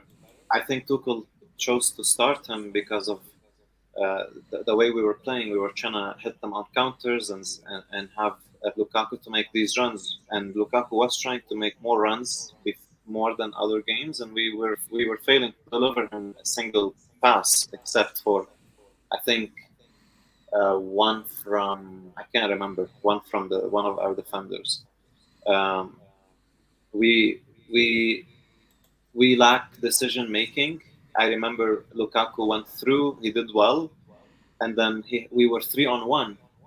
he decided to give the ball to Ziyech, which is crazy because Alonso is literally right beside him, open, and he could see him, but he wanted to give it to Ziyech. If he didn't see Alonso, that's a bigger issue, you know? So decision making, bad finishing, clumsiness, and how many, I think Thomas Tuchel had a go on Lukaku. He even counted how many times he lost the ball and stuff. So very disappointing in the front line. I think we need to move on from Ziyech, unfortunately. He's injury prone. He's not consistent. And maybe we can still sell him for 35, 40 million. I think as soon as we can, it would benefit us to replace him with someone better. Regarding the Chelsea Football Club in general, where we are and why we are where we are, is obviously based on a bad transfer window, and it's catching up to us. I disagree with people when they say we are expecting more of Lukaku, because that's exactly what I expect from Lukaku. I'm not surprised at all. That's who he is. That's his level. And don't wait for anything better. So hopefully the club can wake up, and hopefully this time the club is going to side with Thomas Tuchel and not side with the players. And we need to offload a couple of them to clear up the books, so we can actually invest and start from scratch and get some people on decent wages and decent prices. I don't have much hope more, because once people start calling out players like that, that's not a good sign. We've seen it before with managers, and it didn't end well. But he didn't really call out players per se. He is within his job role to be shouting at players on the sideline and to try to instruct them and to get them to do things on the pitch. I think he's very careful in respect to calling out players. But I see what you mean in respect to him being less calm, less collected on the sideline as we are used to seeing. Today he was all over the place, and I think it's because it's clear to me that his instructions were not being followed in the way that he wanted them to be followed, because the game didn't look controlled at all. We had spells the first 15-20 minutes of the game. We looked like we were in the game. We controlled the ball for good portions of the first 15-20 minutes, but that was it. The rest of the game was based on counter-attacking football that we weren't able to utilize well enough. Mm-hmm. I remember, in the days of Hazard, Willian, Pedro, the minute we have the break, the minute we start the counter-attack, the other team are done. They're done. And I mean, what's Willian? What's Pedro? What's Hazard in comparison to these players? I mean, Hazard is a player who is apparently struggling. Okay, but when he was at Chelsea, he was performing. Mm-hmm. Willian, a player who we bashed, we gave so much grief, all right, especially towards the last couple of years of his career when things were looking great, and he wanted to go elsewhere, and he ended up going to Arsenal. We were not so happy with him. Pedro, apparently he was slow, even though there's a lot of pace in them legs. Still, all right, the desire for success, the desire to perform. They were more today. They used to score goals. Not only consistent. They could finish. See, right now these players apparently they are better. On paper they are better, but they can't finish. When you had Willian taking a shot outside the box or in the box, there was a good chance I was going in the back of the net. The goalkeeper has to stop it, or it's a goal. Exactly. He would give it on target. Now we don't have that. We don't have that anymore. But sure, Callum Hudson-Odoi. So those, and then they can't even score goals, man. Ziyech today. Hold on. Ziyech today, and you all know how highly I rate Ziyech. I am yet to see Ziyech take a shot that is not deflected by a player. Forget the goalkeeper saving it. It doesn't even get to the goal. Every time he takes a shot, it's getting blocked. Why is he rushing them shots? He needs to relax, chill. He's got a good shot on him, but he needs to shoot it at the right time. His passing, if there's anyone you want to see a long ball being played from, across the field kind of pass, you want Ziyech to be doing that. And Ziyech today, he couldn't pass the ball for 2 meters and it wasn't getting blocked or cut off, or it was too slow or too fast. These are issues. Now, are these issues? Is it because we're playing against Man City? Is it because there was a lot of pressure on us to perform today? This is this Chelsea team that we know performs well under pressure. Yeah. When the odds are stacked up against us, we normally perform, and we didn't see that. This is the kind of game you'd expect Chelsea to be up for the fight. We didn't see that, and this is a problem. Let me hear from MDT, then I'll go to Pod. Yeah, I mean, Julius, thanks for having you back anyway. For me, you guys looked at it this way. After the 2012 Champions League final, the players we bought, they were skillful players, quick. Every one of them. And these players we bought and the players, that's what we thought they are, but they're not. Okay, because those players, they're very quick and they're skillful. They can counter quick. Just look at it. When our goalkeeper have the ball, we cannot counter. Do you notice? Because the players are in the wrong position. You rarely see a Chelsea goalkeeper throw the ball for us to counter. Right. They don't run. They're never in the right position. So how are we gonna counter? Right. William, Pedro, Schüller, all of them, even Oscar. Each time the goalkeeper got a ball, they run it. But our front players, they're standing. All of them are standing. Maybe one of them might move. But all three have to move. All three have to run away to give the goalkeeper option to throw the ball or to kick it. But just look, we can't counter. Chelsea can't counter. We have to build slowly because our front players are not doing the running. Manchester City today, the goalkeeper, how many balls did Ederson play over the top? 90% of the balls didn't get to the man, but it was to turn our defense because players were running to give us things to think about. You look at our players. When Kepa have the ball at the feet looking to kick it, nobody run. Everybody is standing still, the front players. Yeah, but again, today Malansa has the ball, and Alonso was open, and he tried to put the ball in the CP10 run. No. Did you see how Tuchel respond? Did you see how Tuchel respond? Tuchel yell at him, pass the ball around.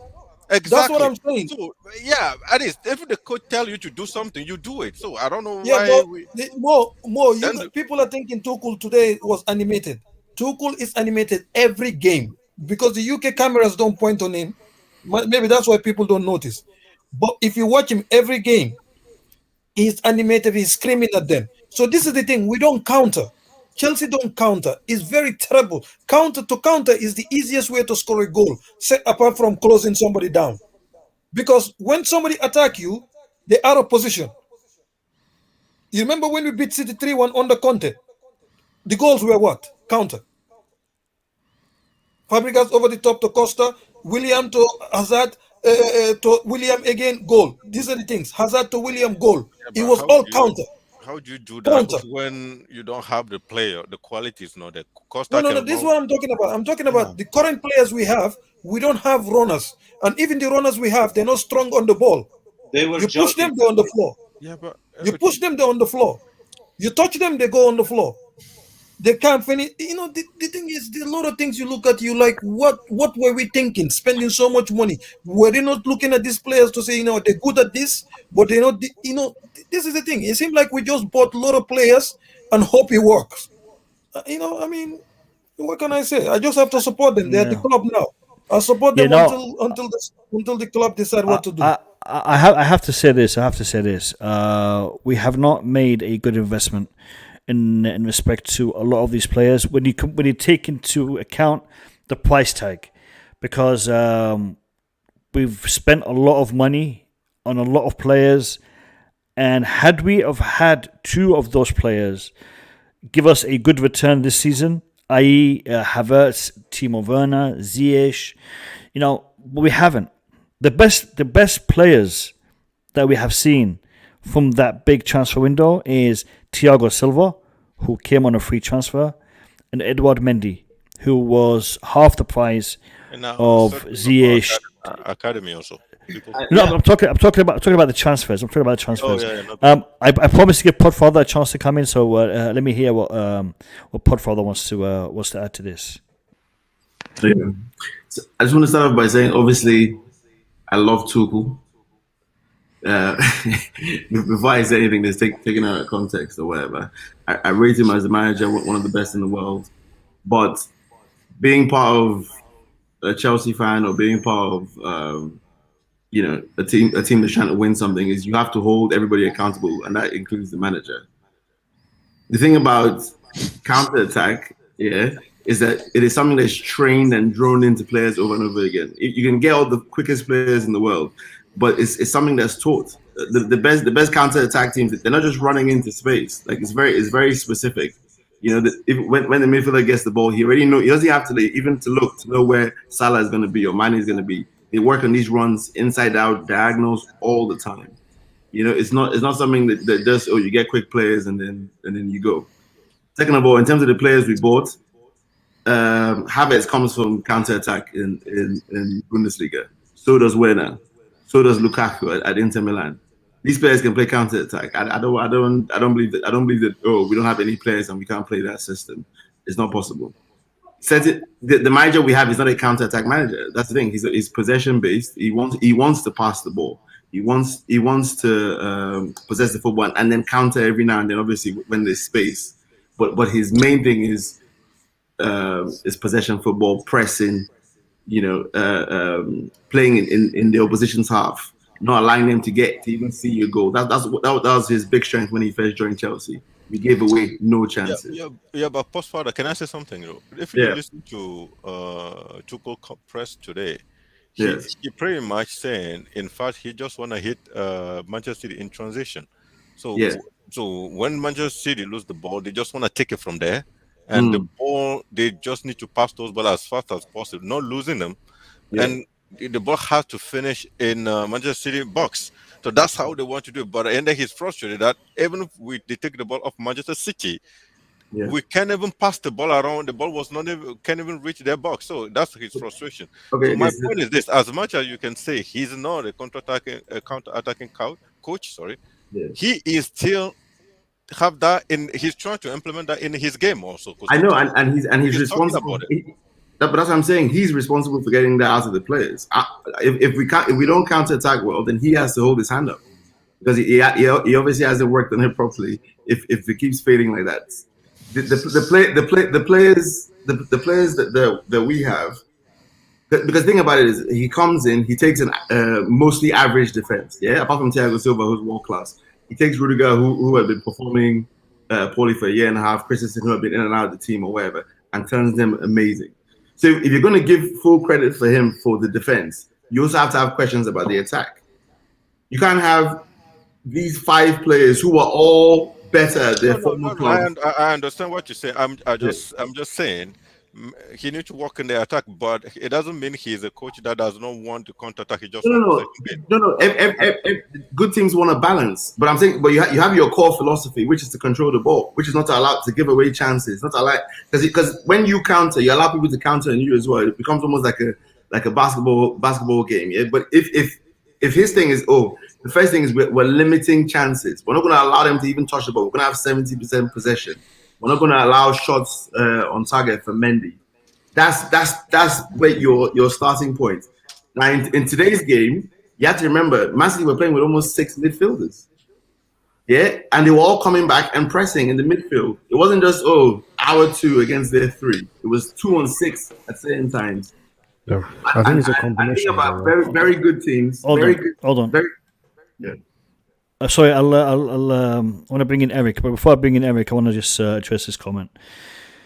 He says, Daniel Crane, he's saying, Mo, do you remember just before we signed Lukaku, everyone was bragging how his touch was much better man.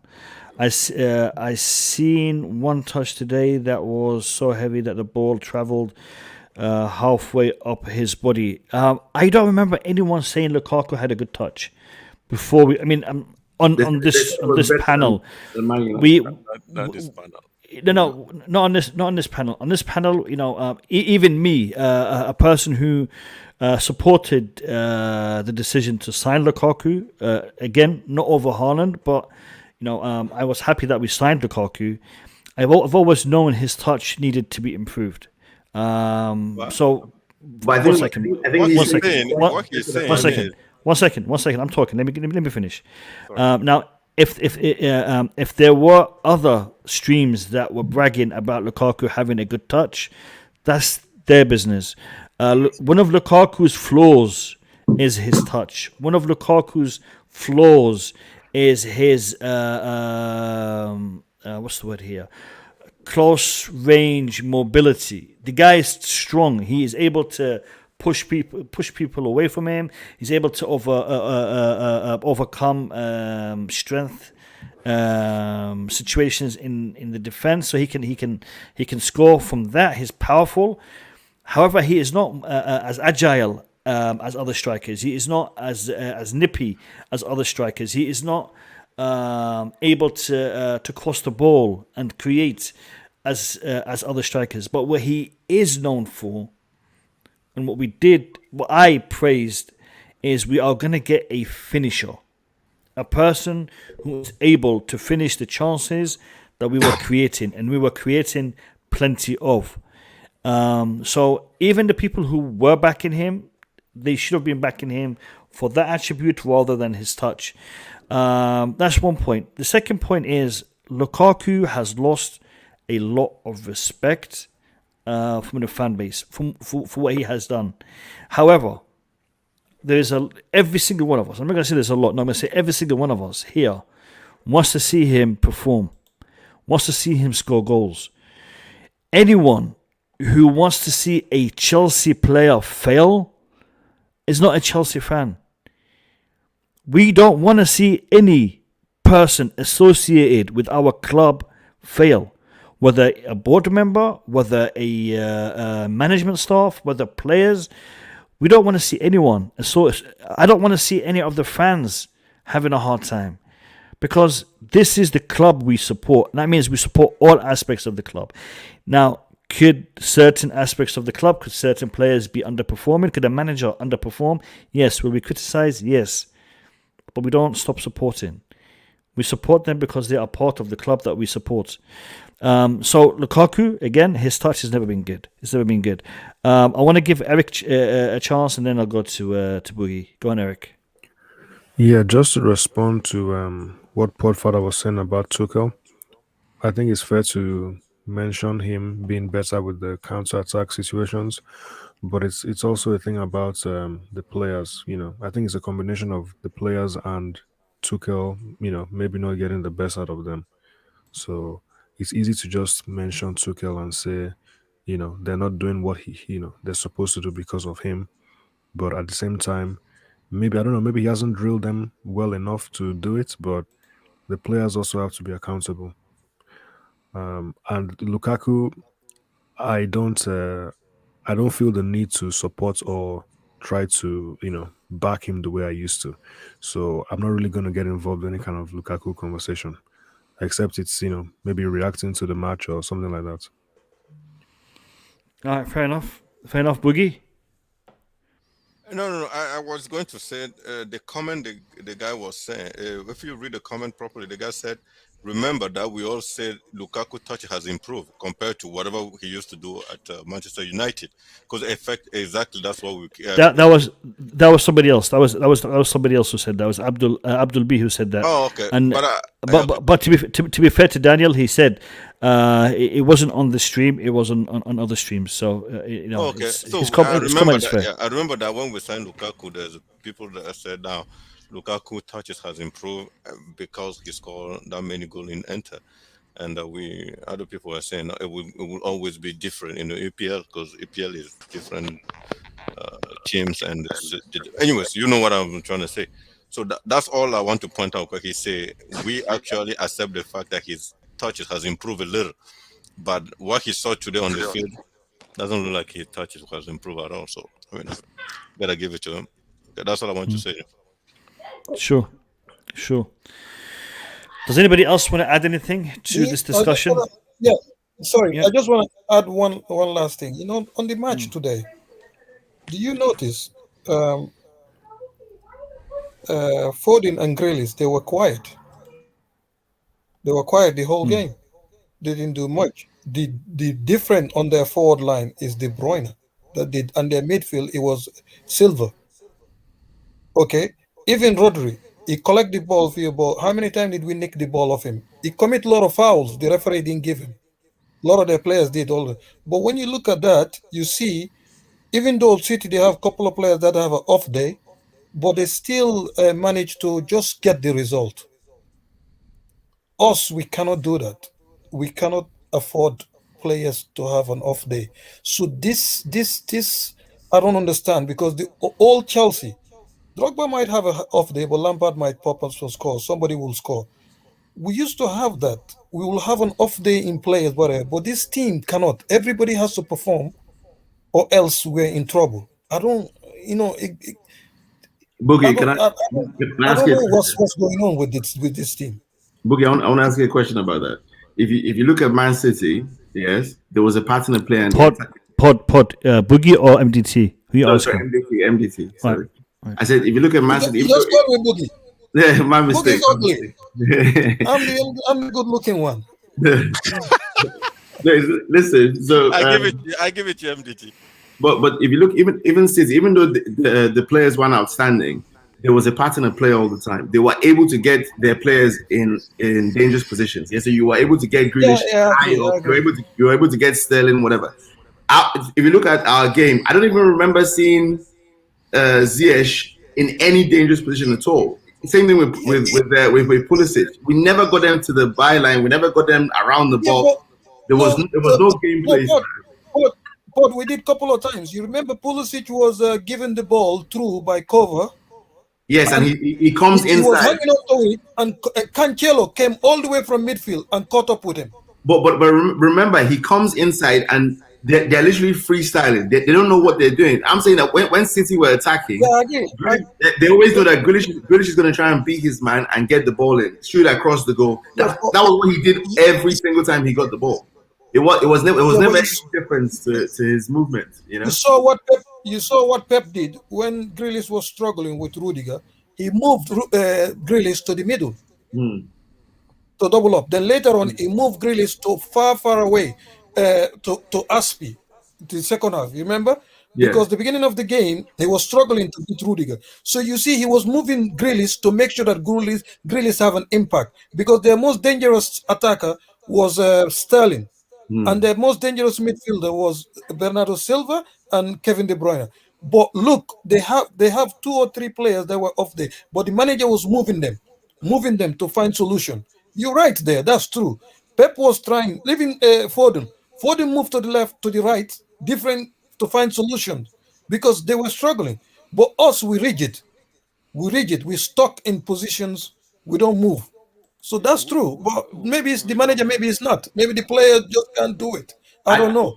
Also, not having a striker, I mean, they were able to do it easier. As well. Let me just be a little controversial. MDT, you the way you say your analogy, you say Pep move Grealish away from Aspi and Rudiger because he wasn't really performing.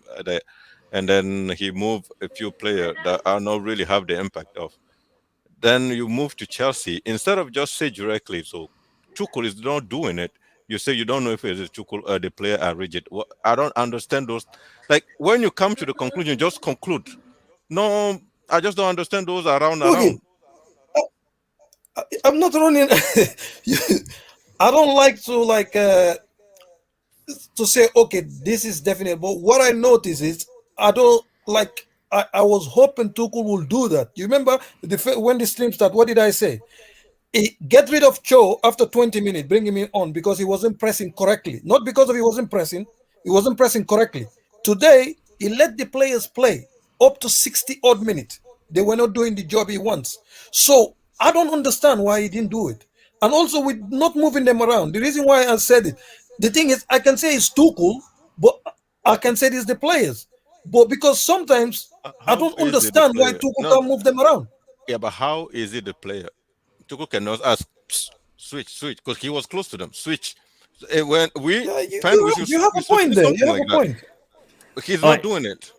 Listen. I want to address one point before we go, and this is the point that I'm surprised none of you guys have actually focused on. I mentioned it earlier in the stream, but no one has focused on this point. We are playing a wing-back system without proper wing-backs. Why are we still doing that? Why did Tuchel play against Man City with a system that relies heavily on wing-backs when we don't have any wing-backs? Why? Because I will tell you one thing about this situation. Sorry, I will tell you one thing. I'm surprised about Tuchel at Chelsea a little bit because I'm really, really surprised. He's not this stubborn. I don't understand why this three at the back is sticking to it like this. You know, I don't understand. He doesn't need to. Not especially against certain teams. He doesn't need to. He was never like this. He used to go three at the back. He would go four at the back, things like that. That's the kind of manager he was always. But I don't understand. But because of, you know what happened? The Champions League win. That's what brings this situation because he's won with it. So he wants to stick with it. It's like Conte. When Conte started Juventus, it wasn't a three at the back coach. People forgot that. It was 4-2-4. But it didn't work. He changed to three. As soon as he won the league at Juventus with that three, he stuck with it. He came to Chelsea. He tried the 4-2-4. As soon as we get hammered by Arsenal, he went to three at the back. He won the league at Chelsea with that as well. He stuck with that. So I think this man, whether it's Tuchel, I think because of winning the Champions League with three at the back, that's why he's sticking with it. But I believe if it doesn't work this season, he will go back to the old Tuchel. Tuchel doesn't stick with one system. This three at the back, I'm frustrated, but I don't want to say anything because he's the manager. He's won, so I don't want to criticize him because of he has not done anything wrong. He knows better than all of us. Yeah, maybe it's just the players. I think it's the players. Maybe he's too concerned with what. Mark, FD can I interrupt 1 minute? No, I can't. Something with my phone, I think. I can't hardly hear a word everyone's saying. So, it's not working. It's late there anyway, so I won't try and come back in. I've been in and out all the time, as you see. I don't know what's going on with my thing. Yeah. No, I'll see worries, you next time. Take care, Nick. Thank you. Watching streams from the phone sometimes it's a bit hard when you're interacting with the stream. So we'll see you again in the next stream. Can I answer that question you asked? Yeah. Hold on 1 second. Abdul B, if you've answered it, I've missed it. So post your answer again in the chat. I must have missed it. Go ahead, Boogie. Yeah, Alonso and Aspi have been playing wing back for a long time also. And I understand they're not at the level of Reece and Chilwell, right? But remember when Tuchel came back, when Tuchel took over the team first, he went back to the Alonso, the Aspi, to actually build the team back up, because that's how we were having a problem with the James and all those youngsters under Lampard. When he came back, he just brought the matured people that can handle the pressure, people that can help him. So at the end of the day, I just don't think he's playing 3-4-3 without wing back. Of course, during the season, we end up proving that James and Chilwell are the best. Can the system still work with Alonso and Aspi? Yeah, the system can work. And I just feel like when people are saying that Tuchel doesn't change system, I don't think it's the case. He has been winning with 3-4-3, yeah, of course. But the last few days we saw a different system when the personnel are not adequate, are not fit for his system. He changed system against Tottenham. And someone asked, why can he play? I don't know if he was asked or not. I'm not sure. But the thing is, he decided to go for 3-4-3 against Manchester City for a specific reason. Probably he think we should be compact. We should play because his player are used to play that 3-4-3 system since what, a year now. I think that might be the only system in which he can get the best out of Kante, Kovacic together, or that the only system which he can get the best out of. At least we could create chances. We used to create a lot of chances with that system, and because he has Lukaku on the field today, he may put one or two of those chances away. So I don't think Tuchel is too rigid in the way when it comes to the system. I feel like he just take too long to impact the game when we know the game is going south. That one, like simple example, like MDG say, when it comes to Grealish. I would like to see Tuchel doing something like that also. Okay, you move. It's not going to, okay, you move or switch. And he said the same thing. Remember the games against Malmo when he said, I have to switch Ziyech and Hudson-Odoi. And then we have one goal. Ziyech, it was against Zenit or Malmo when we win 1-0. And one of his assistants suggests me to switch the position of those two players. So I just have a problem when it's not going our way, and every fan around the world saying, "Oh, the first half is one of the worst," or even 35 minutes. Just do something, so we can. Okay, these guys. Yelling doesn't solve anything, because if you haven't managed to put the idea in their head when they are in the training section, yelling on the field when they play in the game is too late. Now just tell, okay, you're not doing the job, you switch. You're not doing my job, you come off. Just do something like that. That's where I have a problem with Tuchel, to be honest. Okay. I think. Okay. Hold on. I'm going to bring in Julius, but before I bring in Julius, I want to just say something. Alonso is a left wing back. Azpilicueta is a right back / centre back. He is being filling in the right wing back role. I think we don't have enough players in the squad to play the 5 at the back system, because we are low on defenders and we are low on wing backs. Therefore, we can utilize a different system, a 4-4-2, a 4-3-3. We can utilize a system that suits the players that are available. That is the point I'm trying to make here. I'm not saying the wing-back system isn't a good system. No, on the contrary, it's a good system. It has worked. We've won our last league title using that system. We've won our last Champions League title using that system. Therefore, it's a good system. However, you need to have the players that are able to play that system. And right now, Chilwell is injured, and so is Reece James. And the players that are available are not the same quality. Let me bring in Julius. Thank you. We've been talking a lot about the system and the players and the formation and the subs. In my opinion, all of that will not change anything, because at the end of the day, we are second in the league against second to the best team potentially in Europe.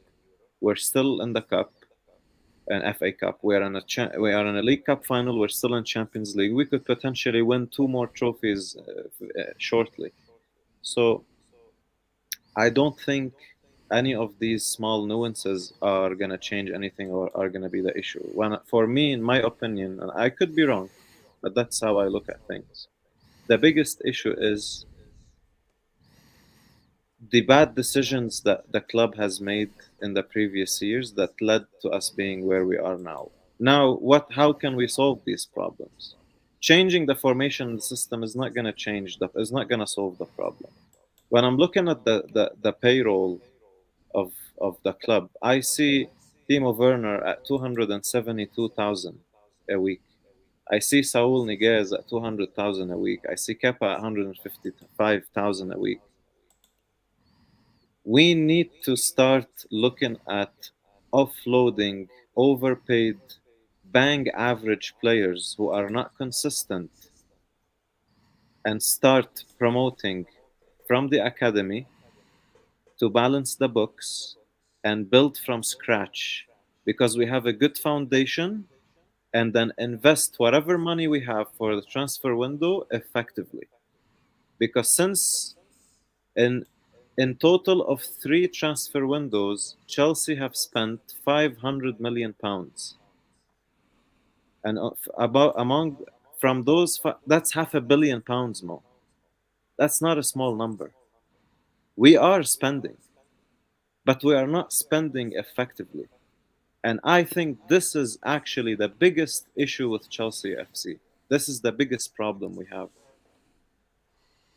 If we start promoting and basically securing contracts early on with the likes of Livramento, for example, or Tariq Lamptey, to have them secured and sell them the project, to be able to accept that they're not going to be able to play every game, but they're going to still have the chance to get first team football. And if they can prove themselves, they can even be starters, regular starters. If we have these ideas injected into these players' minds early on, giving them the security, rather than leaving these contracts till the end and panic and sell them because we got cornered and we had to sell them for such cheap prices because we did not act. Those are huge assets to the club. Those are Cobham kids. They bleed blue. And then the money we have, instead of going and throwing it on bang average players that come here basically and don't care about the club and play one good game and 4 bad games, and then 1 good game and 4 or 5 bad games, that's we're not going to get anywhere like that. We have one of the best academies in the world right now, and we're not utilizing it effectively. We're losing a lot of assets, and the money that we have, we're spending them in the wrong places.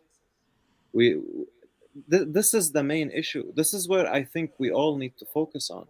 I don't blame Lukaku today. I've told you before. I don't blame him. I don't blame Ziyech. I don't blame any of them.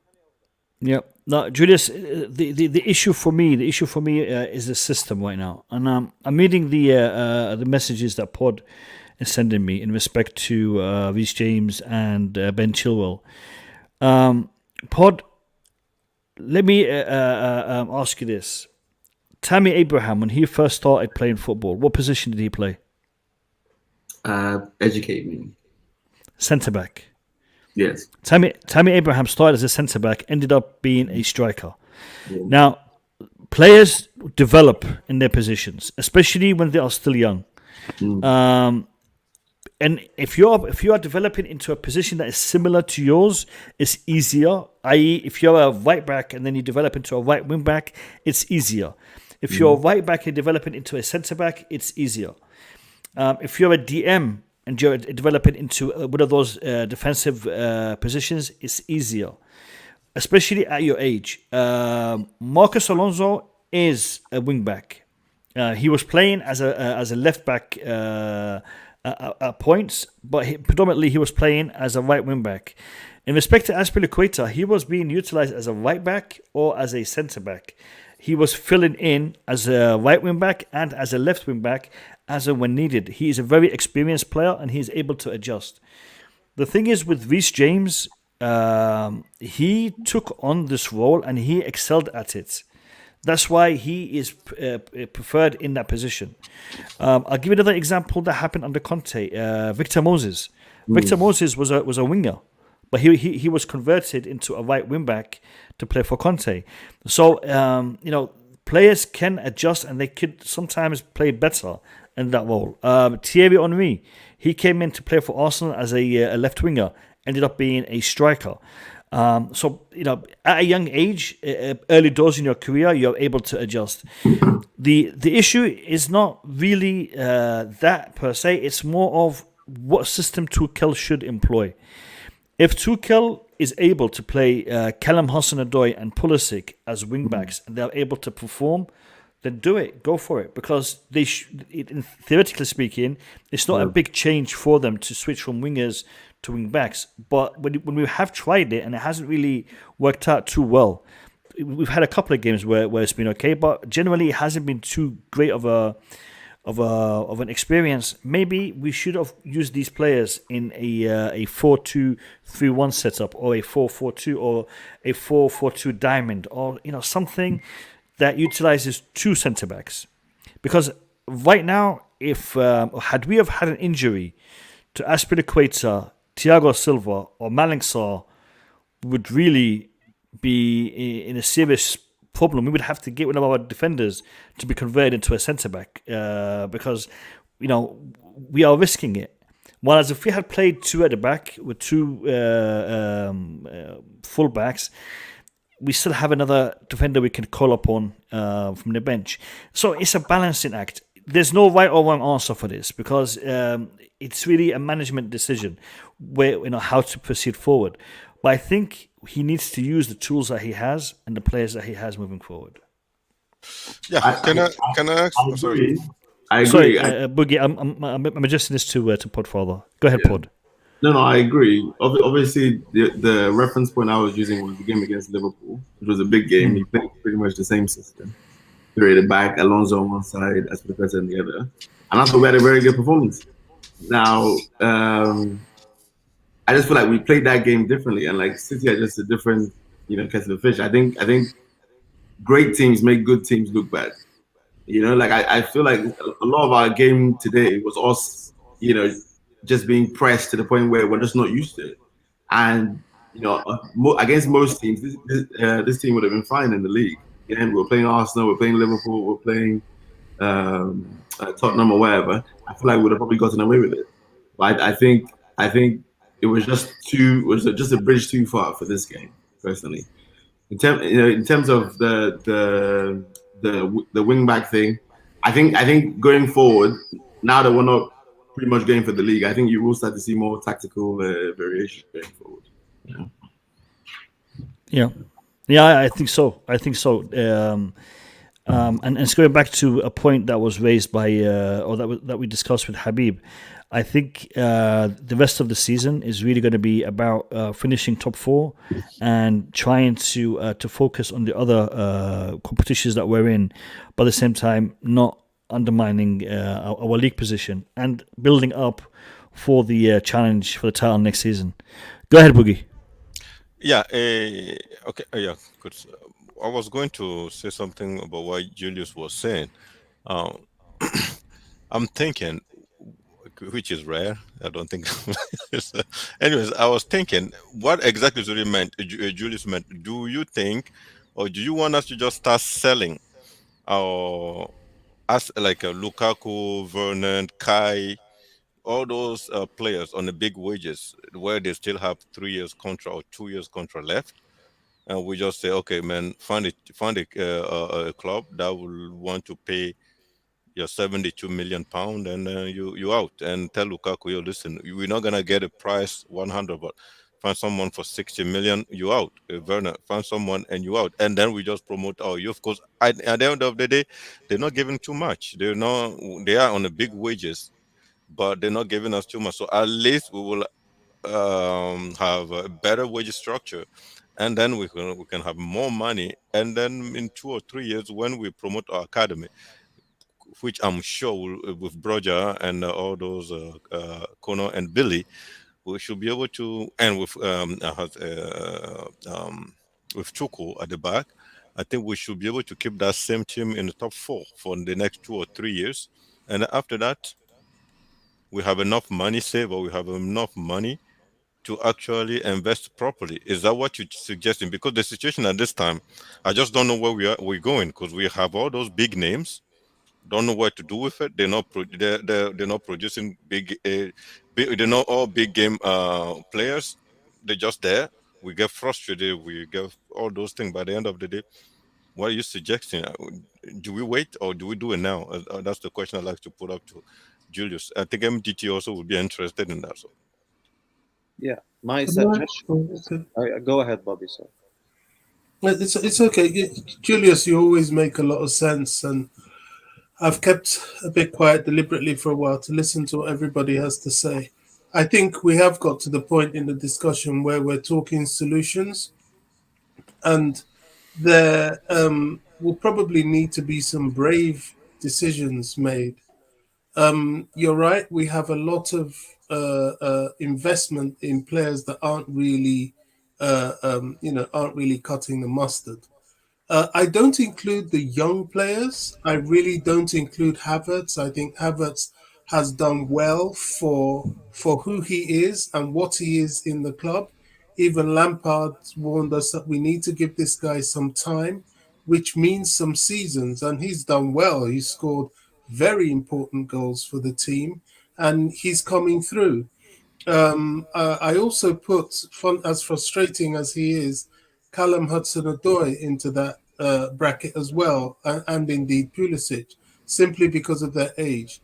However, the more mature ones, we really need to see, is this worth it? Can we do better? Can we bring people from, our academy that have gone out on loan and are performing? Can we cash in and get others, the likes of, I know he's injured now, Chiesa, and so on. These are the sort of decisions I want to see from the board, the scouting group, and the likes that run Chelsea to make in the summer. And indeed, Lukaku, as much as we have invested in him, is this really something we need to persist with? If necessary, can we get rid and get in somebody like a Declan Rice at the back? Do we need to have this £100 million player that has so many needs in order to perform? So they're big decisions, and the decisions can only be made, first of all, by the manager. And this is why you need football people on the board, because the likes of Petr Cech, if he, let's not go back over the old Emenalu conversation, but he was a football person, a World Cup player. So he understood the value of players, and he would be able to advise the money people and make these decisions. So we have big decisions to make. I think somebody made a very sensible comment that Alex Ferguson used to see, if the league is gone this season, I start building towards the next season. And as we face so many, we still have so many competitions to play for, and indeed we have to give it our all, including the league. But everything we do now should be towards the future as well. The players we play, the substitutions we make, the rotations within the squad. I'm so glad we brought back people like Kennedy. Well, Kennedy so far, full stop. Because we need to give him a good looking at under Tuchel. Will he turn out to be another Malang Sarr, who I have to say is proving to be a very successful acquisition, because we've had no choice and we've had to dig deep and use him.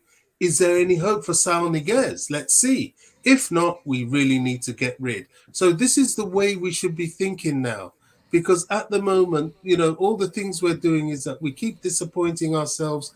We keep having an expectation of a performance that we may not actually be capable of. All right, Julius, MDT, and then we're going to wrap up.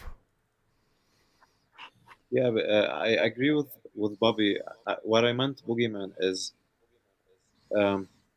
players who are at their mid to late 20s who are not really returning. They're not consistent. My thoughts here is now there could still be a lot of clubs who would be interested in them, and that we could minimize our losses and get back some of the money we spent and have a way lower wage bill to deal with. That way we can fill in the gaps with academy players. Because if we look at the team that we have right now, who have been the best players at Chelsea?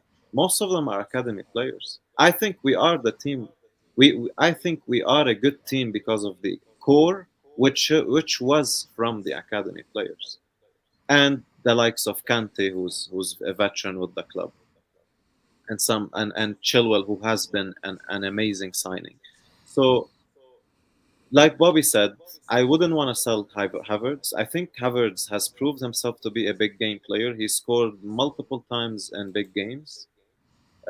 I would start considering letting Werner go, even though I love the guy. I think he's a hard worker, but I think 270,000 a week with how much he's returning, not worth it. It's harsh. I know it's sometimes tough, but it's a tough decision. But I think we have to be ruthless in that way with the players, rather than every time the club sides with the players and end up getting the coach scapegoated. Werner, this is his second season. Nothing has changed from last season. In fact, he had a better season last year. So I think he's one of the players in my mind that needs to go. I think Ziyech has to go. He's 28, 29. He's inconsistent, and he spends half the season injured. Lukaku has to go. Not only he's bad in general with his performances, his attitude stinks. And Kepa, he's 170,000 a week on the bench. That doesn't make sense. I know he's had very good performances, but from a financial perspective, that does not make sense. So we need to make some decisions regarding a couple of these guys. Get Gallagher back, Billy Gilmore, couple others. Yeah. Armando Broja, for sure. Broja. Armando Broja would have more goals than Lukaku. If Armando Broja started for Chelsea this year, he would have had double the goals Lukaku has, and he would have looked a lot better. And that's the thing. And then we can, with the money we have and all the money we have, we're going to be able to save, and the money we're going to be generating from these sales. This is where the scouting department needs to perform and prove that they know what they're doing, because they are under there is a lot of question marks about our scouting department. We talk a lot about Marina, but we also have to question our scouting team. This is where we build effectively and we spend money effectively, not throw money left, right, and center for the sake of it. So that's what I think is the solution, and that's how we protect Tuchel. Cheers, Julius. Let me hear MDT. Yeah, for me, I'm going to start with one thing you guys talk about. Today, Manchester United, they start Anthony Elanga. Anthony Elanga and Harvey Vale, same age group. Harvey Vale is better than him on every level at that age group, has proved it better. He played today ahead of Jadon Sancho and Jesse Lingard. Because of the new manager, put him. And he was good today. Okay, so this is different. When you don't, and Harvey Vale will have 1 year left this summer on his contract. If you want to convince a kid to play, you give them a chance once in a while. But if you don't, and then you want them to sign a new contract, it's not going to happen.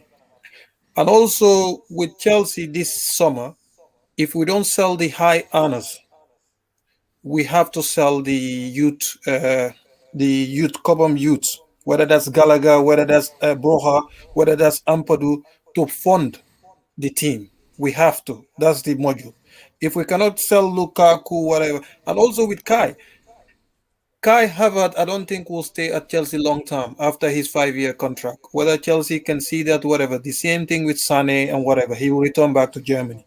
So if Chelsea are smart, end of next season or whatever, before the contract gets into 2 years, if Bayern Munich want him, sell him.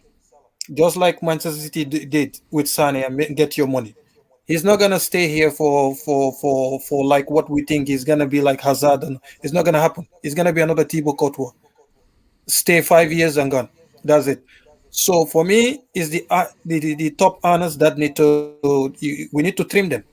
We need to trim them to create a wage gap. Or if not, the club has to sell the players that everybody is saying, "Oh, we need to bring them in." That's the option we have. It's either trim the high earners or get rid of the Cobham youth, because we need the money. It's not like we have money lying down. So this is a summer waiting for us. So that's my take on that. All right. Listen, guys. I think this has been the longest stream ever. 3 hours 48 minutes. Wow. Listen. It's been an interesting debate, an interesting discussion. We've covered a lot of points. We've covered a ton, and I think we're going to need a day to digest it. We move, we continue. Chelsea have a lot to play for this season. A lot to play for. The Premier League title is not one of them, realistically. But we still have a trophy that we could win next month. 2 trophies we could win next month. So hopefully we can do that. We can continue to bring success to our club, to our cabinet, trophy cabinet, because that is something that is already getting filled with cobwebs in other parts of London. But in Chelsea, in Stamford Bridge, we're doing things. We're winning things. Let's be positive. Let's be happy and content with what we have so far. We are getting better. We are going to improve. And this is a squad that is going to be molded in the way that Tuchel wants and Tuchel requires. It may take a little bit of time, but we are going to do that. And I hope the board does back Tuchel, not only in the transfer market, but also in other aspects, in order for him to be able to build on the success that he has brought on to our club. So his leadership is required. I think Tuchel is one of the best managers that have been hired by Chelsea Football Club. One of the best managers, and potentially he could be the most successful manager in history if he is able to win the Premier League in the next couple of seasons. And I hope he's here for the next couple of seasons. Then he could be the most successful manager because of the number of trophies potentially that he could be winning. So let's support him. Let's back him. Players will be rotated. We will see players sold. We will see players being sent out on loan. We will be seeing players coming in. End of the day, the club is the most important aspect and the most important thing. So we advance, we move. We have a match on Tuesday, so we'll be doing a match preview on Monday. There will be a stream tomorrow. I'm trying to figure out what it possibly will be about. I'm thinking of doing a Q&A tomorrow, so I'll let you guys know on Twitter. So make sure you're following us on Twitter, and you will get the latest updates. 7 p.m. is the Blue Lounge time, so click on the subscription button, and I will see you guys tomorrow. Have a good night. Up the Chelsea, and we move. Good night. Peace.